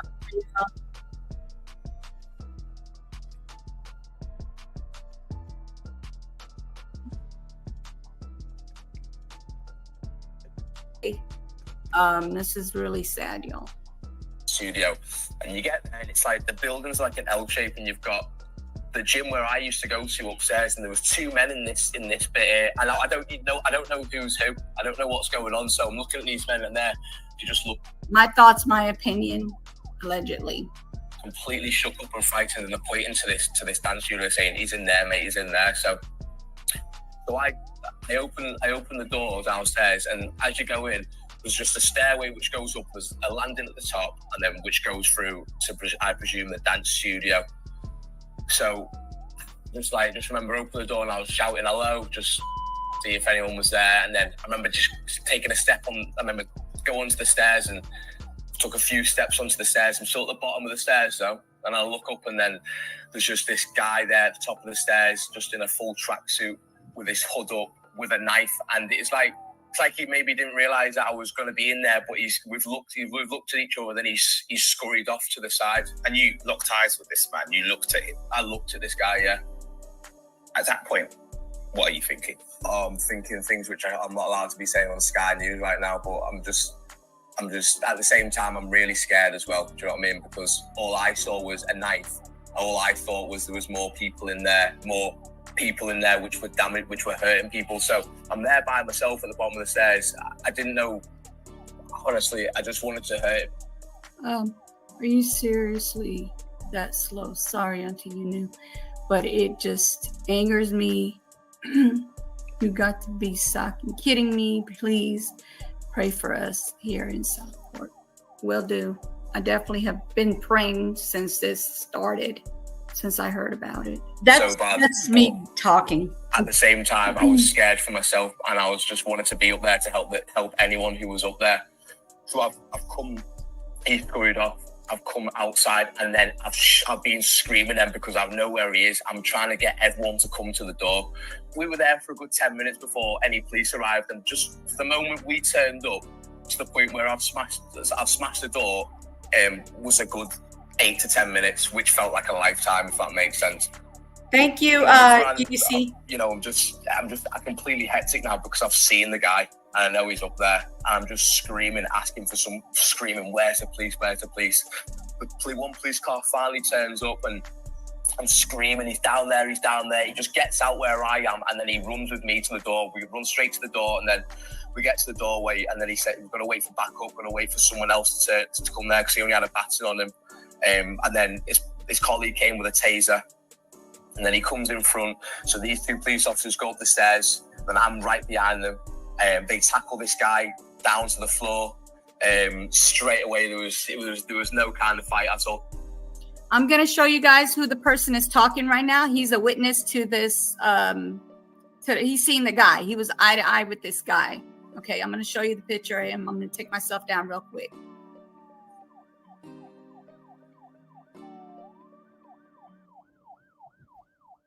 So those 3 little girls have passed on from a 17-year-old who unalived them. They don't have a picture of the 17-year-old. They just have a picture of this guy. I was watching this video, and he was the one that witnessed the guy with the knife, okay, with the weapon.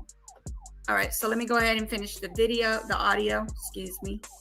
They just tackle him down to the floor, and I've grabbed this girl, and I'm walking down the stairs, and I start running towards the ambulance as soon as I get outside, and I'm sprinting towards.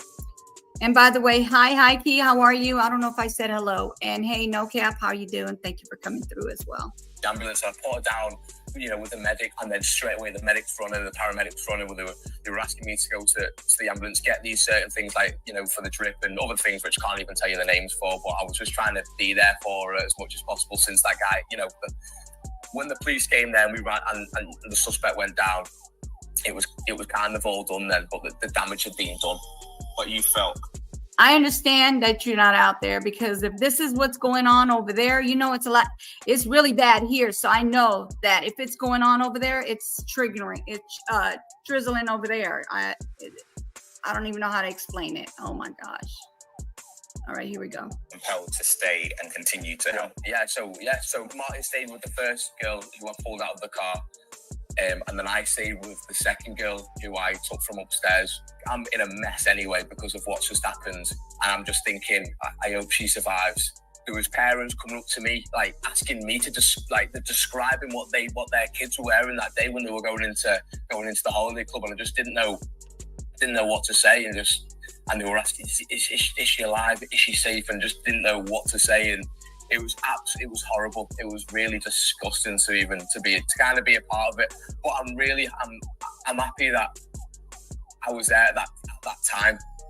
I just really wish that it didn't happen for a start, or we could have done maybe something more to help. What was it like as a parent watching other parents come and ask those questions about whether their own children were alive? Well, this is what I mean. Obviously, just having my baby Ivani, I'm a new dad, and that was one of the hardest things for me when I'm first off seeing these children in that position. These children weren't crying. They were absolutely terrified. If that makes sense. And then when these parents start turning up towards the end, because they're there to pick their children up from a holiday, from a Taylor Swift holiday club. And they're turning up and they're in absolutely hysterics. They're screaming, they're crying. They want to go into the building. They're not allowed to now because it's a crime scene. They're coming asking me for questions and wanting just no information. It's upsetting. It's heartbreaking. It made me feel disgusting. Really upset. But I'm still processing it in my head as well now, because it only happened yesterday.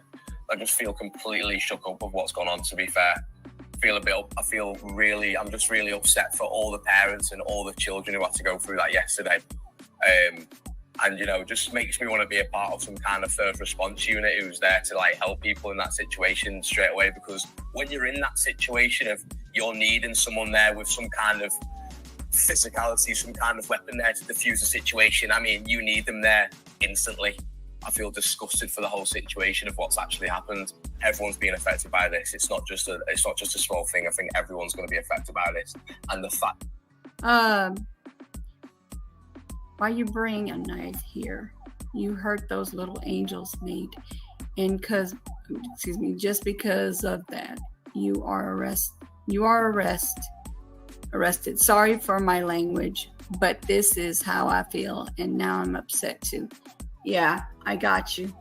That it's all children as well. This guy, the whole situation. The guy that's talking on here was he was wanting to curse too.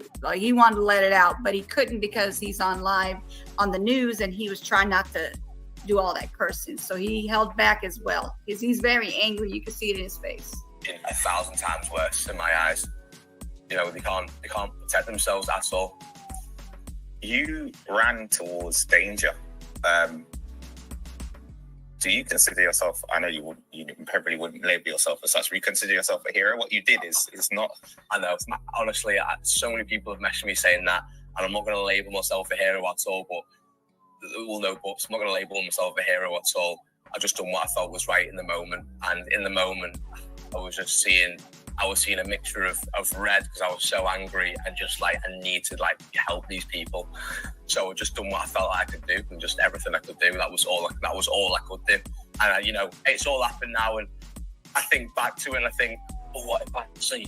Because we were doing windows. See, what if I ran in and got the pole from the van, and what if I went and done all this? But in the heat of the moment, you know, you can just do what you feel is right.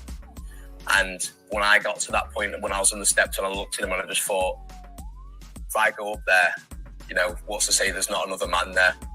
Or what to say that he gets lucky and he gets me, then I've lost my life then. So that's what I'm questioning in my head now. Maybe if I ran up, things could have been differently. Do you know what I mean? But I'm happy that I've done what I've done. And I'm happy that I've at least managed to, you know, save at least one life, or if not more. Let me see. I know how he feels the same way. And if you was here, you would feel mad. You would be also mad. I would be mad too. I'm actually upset because this is ridiculous that this is going on. And these are like little girls, like I said, age 6 to 12. That's it. Age 6 to 12. These little girls that have passed on are 6, 7, and 9. So 6, 7, and 9, those 3 little girls passed on. That's the sad part of it. At the beginning, I did mess up on the ages. I was just looking at they looked a little older, you know, some of them looked younger than the other, but the pictures that they have here, I was looking at the pictures. I wasn't really getting the ages yet. And then this audio actually lets me know that these ages are 6, 9, and 7. Sorry, 6, 7, and 9. I believe that's their ages. Let me make sure. It's sad, y'all. It's just really, really sad.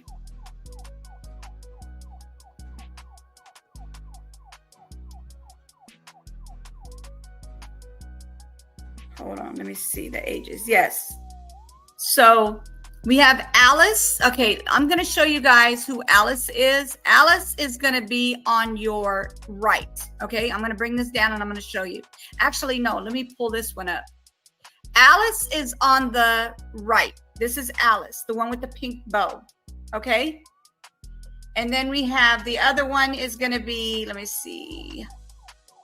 Elise Dot is her name. Her name is Stancombe. I think that's how you say her name. Elise Dot Stancombe. She's the 7-year-old.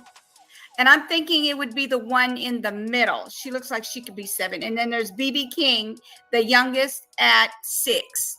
So this is the 6-year-old.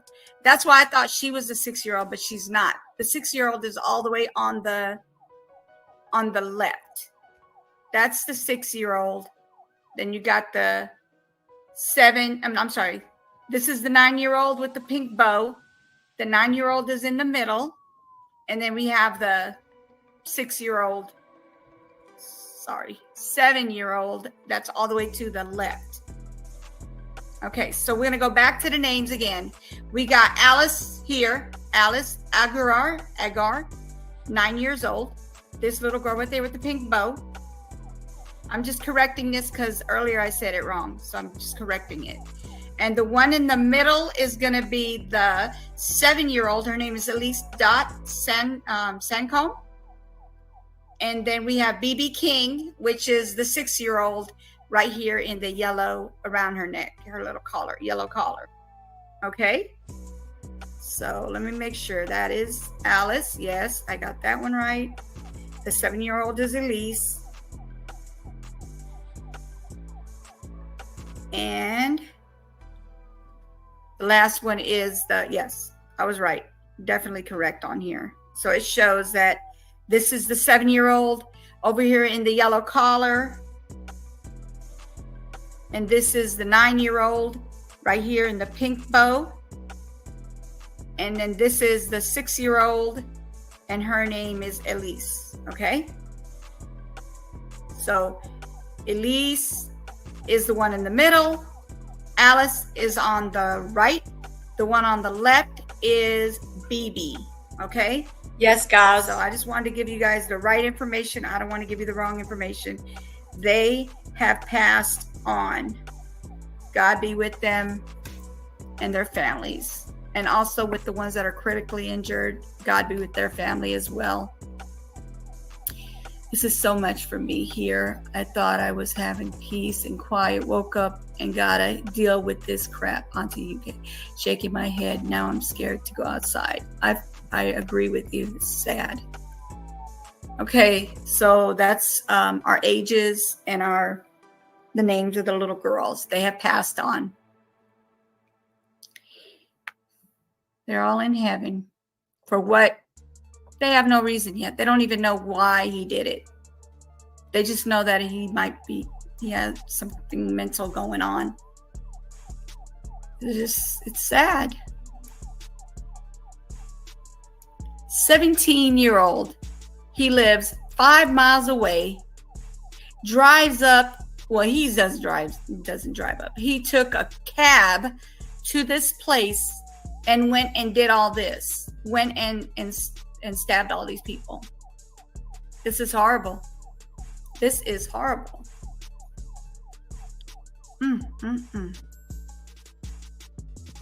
And then you know what's crazy?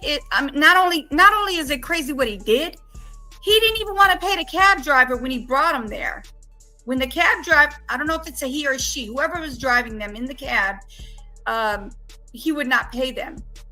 And then he went in. He was like pacing back and forth. You can see it. There's a video out there with him pacing back and forth. And then he turned around and went in there, and he did what he did. Yeah, it's crazy. It's crazy. My question is, where the socket did he come from, and where we're still waiting for answers. Yes, I'm waiting for answers. I will update you guys for any information that I get. Let me make sure there's no updates on him right now.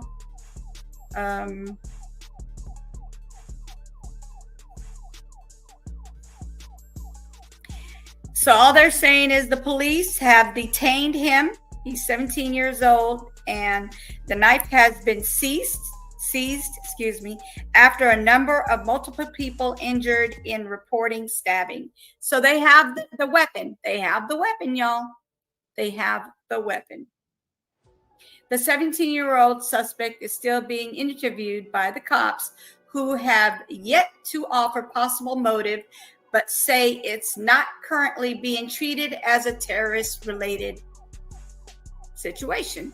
Where did he get the knife from? Probably home, because, like I said, and then it says they had at least 25 children from the ages of 6 to 11, not 12. I'm sorry, not 12 to 11. Were in the event when brutally attacked unfolded. Wow. When the knife men reportedly pulling up in a taxi, witness said. So there was a witness who saw him coming out of the taxi. They didn't say that, it's not saying that they saw what he did, but they saw him coming out of the taxi. The attacker entered the Heart Space, where Taylor Swift themed dance workshop was taking place. Wow. It's crazy, y'all. Officers called to the scene were shocked to find the multiple people, many of whom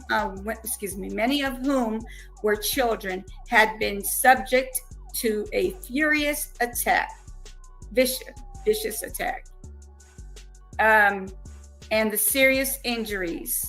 Police Chief Constable Serena Kennedy said. Kennedy said. Wow. The horror of yesterday's attack. This was yesterday, you guys. No. So the argument with the driver caused him to cut up 3 kids. No, that's not what happened. He, when he got there, no, they're not blaming Taylor Swift either. I think what it is they're saying that when he got there, he would not pay the cab driver for after he brought him to that school, to the academy. And no, I don't think that's what got the situation going. I think he already came there for that reason. That's why he was pacing back and forth. So, yeah. Stop feeding the beast. Okay, you guys, let me go ahead and start the video back up. The video's nice. It was like in the daytime. This happened all in the daytime. Where this 17-year-old unalived 3 girls. Well, one of them was in critical condition, but passed on today about 3 hours ago, a little over 3 hours ago. Wow.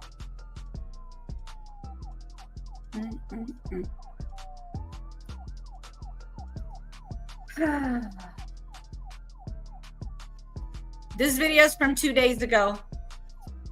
So at the time it was 3 hours ago. He's a dummy, because why hurt those children? They could have lived their little precious lives until you pull up. Right. It's the sad thing about it, is that these are angels. These are little kids. They haven't even got a chance to do anything in life. Jesus. 6, 7, and 9.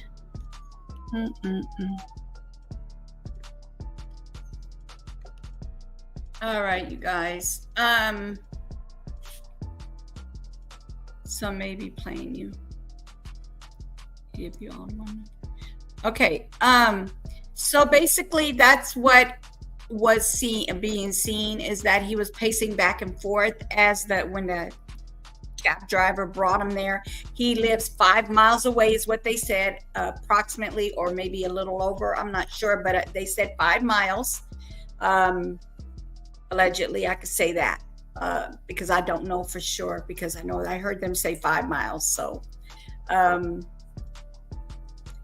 he went in a little bit right after pacing a few times, and then he went in and they said he was hollering, screaming, and then he went in there and did what he did. 2 girls have been sent home from the hospital. Oh, thank you, Tim. I appreciate you telling us. Thank you. Thank God. Thank God.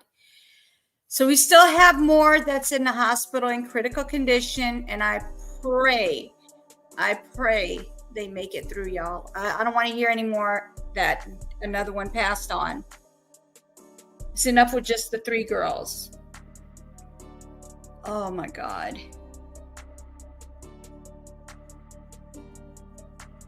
I don't know what the motive is. They haven't said what the motive is. I'm hoping that they come up, that they figure out the motive and everybody will know about it. As of right now, they don't have a motive. I'm pretty sure they possibly may have a motive, but they're not telling anybody because the case hasn't gone to court yet. They need to take it to court first, prosecute him, and then, because he's being charged, but they got to go ahead and through the courts. And then, they'll let us know. Probably by then we'll know what the motive was, and everything else that we have questions about. Yeah, I think they have it, but I don't think they're going to tell anybody because that's going to mess with the case. We don't want this case to become a situation where they throw the case out because there was too much information out there. That's why.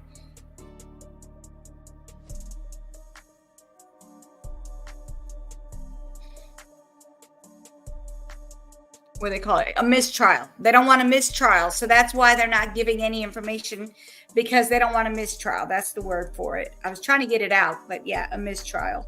We don't want a mistrial, and I'm hoping that they don't want a mistrial. And this 17-year-old, next week, he will be 18 years old. He's going to be an adult.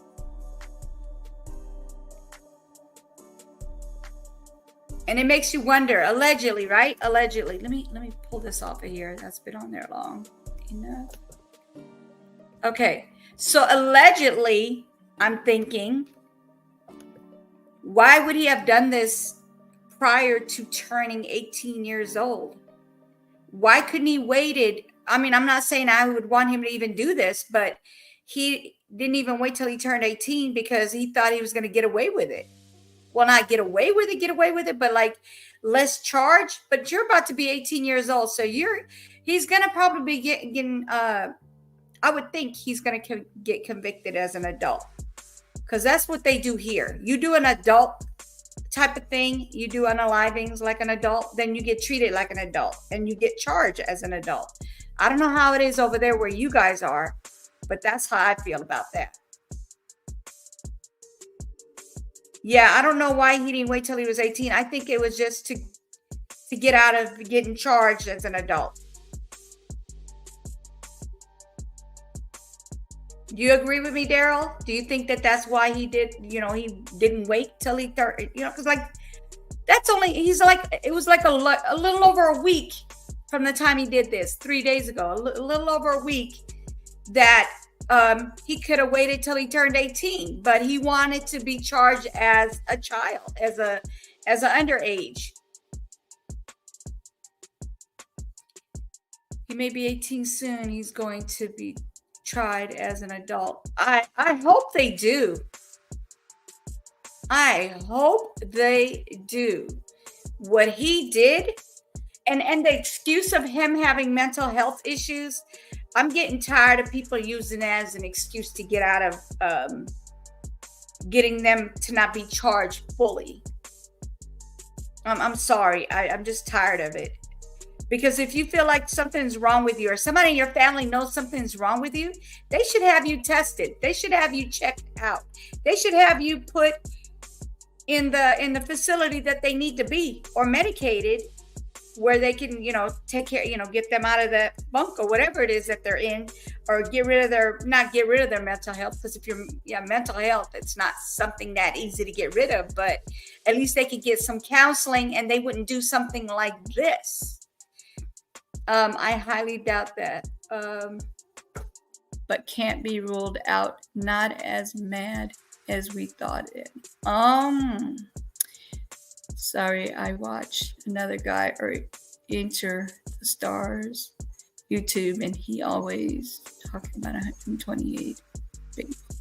What is 128? Anyone heard of Coronavisor? Coronavisor. Who is that? Can't play the mental health card. There is no proof. Thank you. Calculated, I mean. I agree. I agree that if you don't have that, if they don't have proof of you having mental issues or being in the hospital or being seen for that, then how are they going to sit there and prove to us or to you guys, over there in England, prove to you guys that this guy was that he was mentally unable to think straight? He could still get a whole life order. Let's see, never see the light of day again. I agree. 100%. I am one of these people who think the same way. If they lose their life, you lose your life. It's you did this. Consequences for every action. Evil, not mental. I agree. If there's no signs, he's never been tested, they never checked him to see if he had any mental issues, then guess what? There's no record of it, then there's no mental issue. Prove to us that he has that he's mentally health, that his mental health is out of line, and that this is what caused him to do this type of this. Oh my gosh.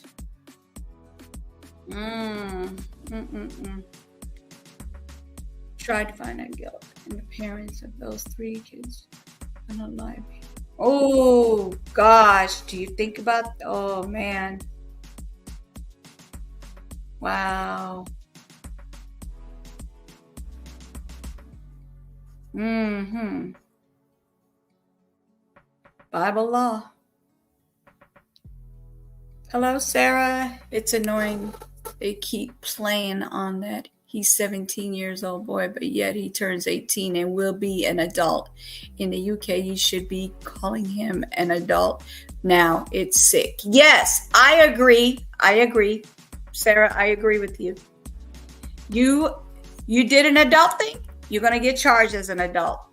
You know, whatever you did, and if an adult does this and you go and do it, you should be charged the same. And 17 is nowhere near. In the US, 17 is an adult. Can join the army at 16. Yeah, it's a kid. Wow. I did not know that. Wow. Very sick, yes. So for you guys, 17 is not an adult, but here is in the US, 17, well, in Louisiana, 17 is an adult. And I think a lot of other states as well. People want the Galileo back. The loons are out here and all the same people are locked up.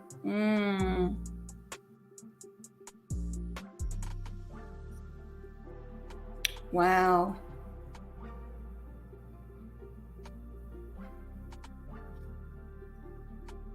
"18 under UK law is classed as..." Okay, so if anybody's under 18, they're a child. Wow.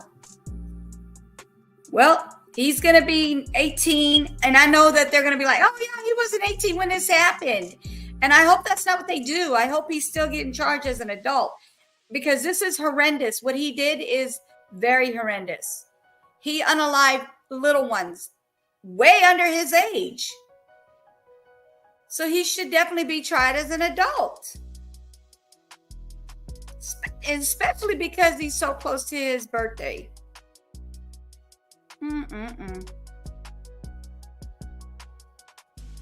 But still is, yeah, jail is still jail. Yeah. I got you, Daryl. But I mean, if they're going to go, they lost their lives, he should lose his life. And I'm not saying, I'm not saying that they don't want to, put him on the death penalty, right? I'm not talking about the death penalty. It's possible that they might. I don't know. But I feel like an eye for an eye. He unalived these children. They did nothing. He should also lose his life or also be in prison. But put him in the regular prison. Don't put him where he's going to be safe, or what they call it. Put him in regular population. Don't put him where he's safe, because they weren't safe. Why should he be safe?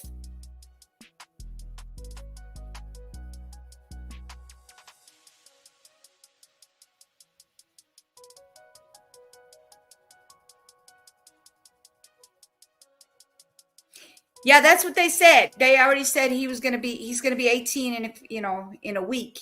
So right at a week. So 6 days would be right at a week. It's only a day off from being a week. So I heard that as well.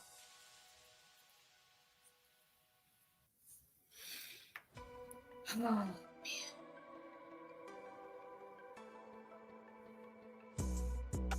This is horrible, y'all.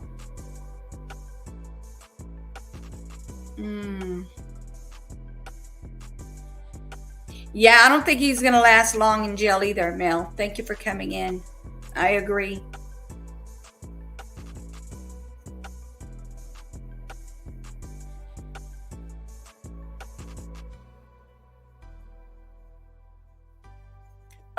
The funerals, I think they should be having them soon. They don't take that long to do funerals.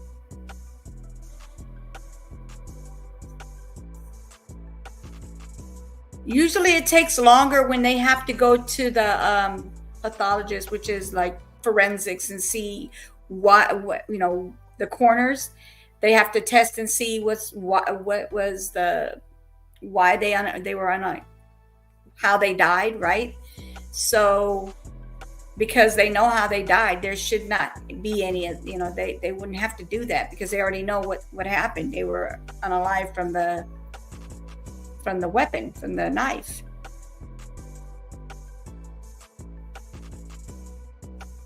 Are the poles moving? What poles? Daryl, what poles?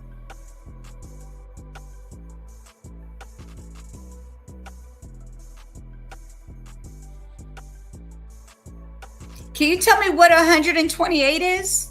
I know that's a number, but what is 128? Poles are in reverse.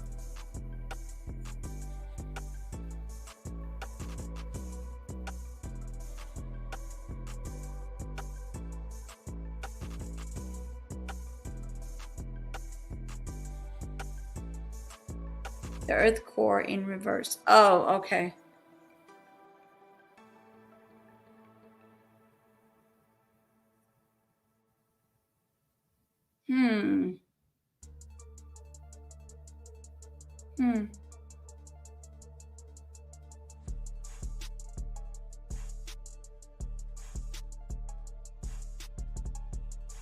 Poles are earth. Wait, are poles earth? Okay.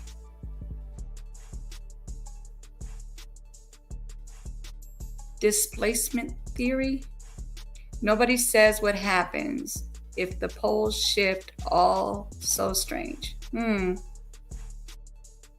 If you know, you know. Okay.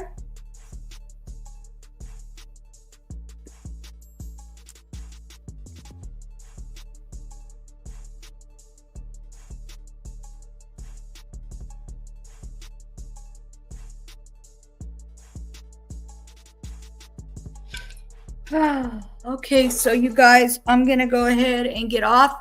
He said 5 minutes. It's been a lot longer than 5 minutes. Maybe if we get more information, you guys, my email is youknew@2021@gmail.com. If you guys want to email me anything, I would appreciate it, and then we can go live and talk about it. And Lisa, if you want to come up tomorrow, this is my email.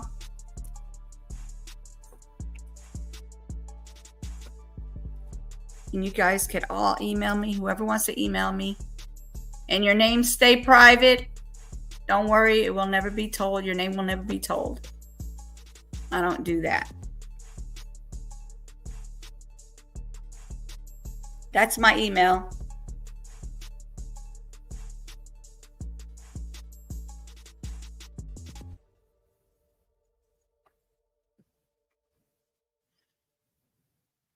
Okay. Thank you for coming. I really appreciate y'all coming through. And I'm going to keep praying for those families who have lost their loved ones, and also for the ones that are still in critical condition. And I'm still going to pray for those that are you know, already home, because even though they went home, it doesn't mean that they're not going to suffer with what happened, right?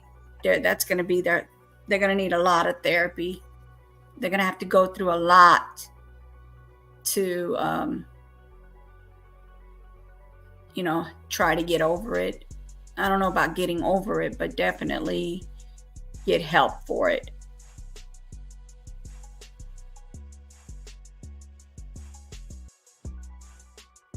Okay, you guys, thank you for coming. You guys, please keep everybody in your prayers. We're going to keep you guys in our prayers, and just stay safe. Okay. Thank you for coming. I appreciate it.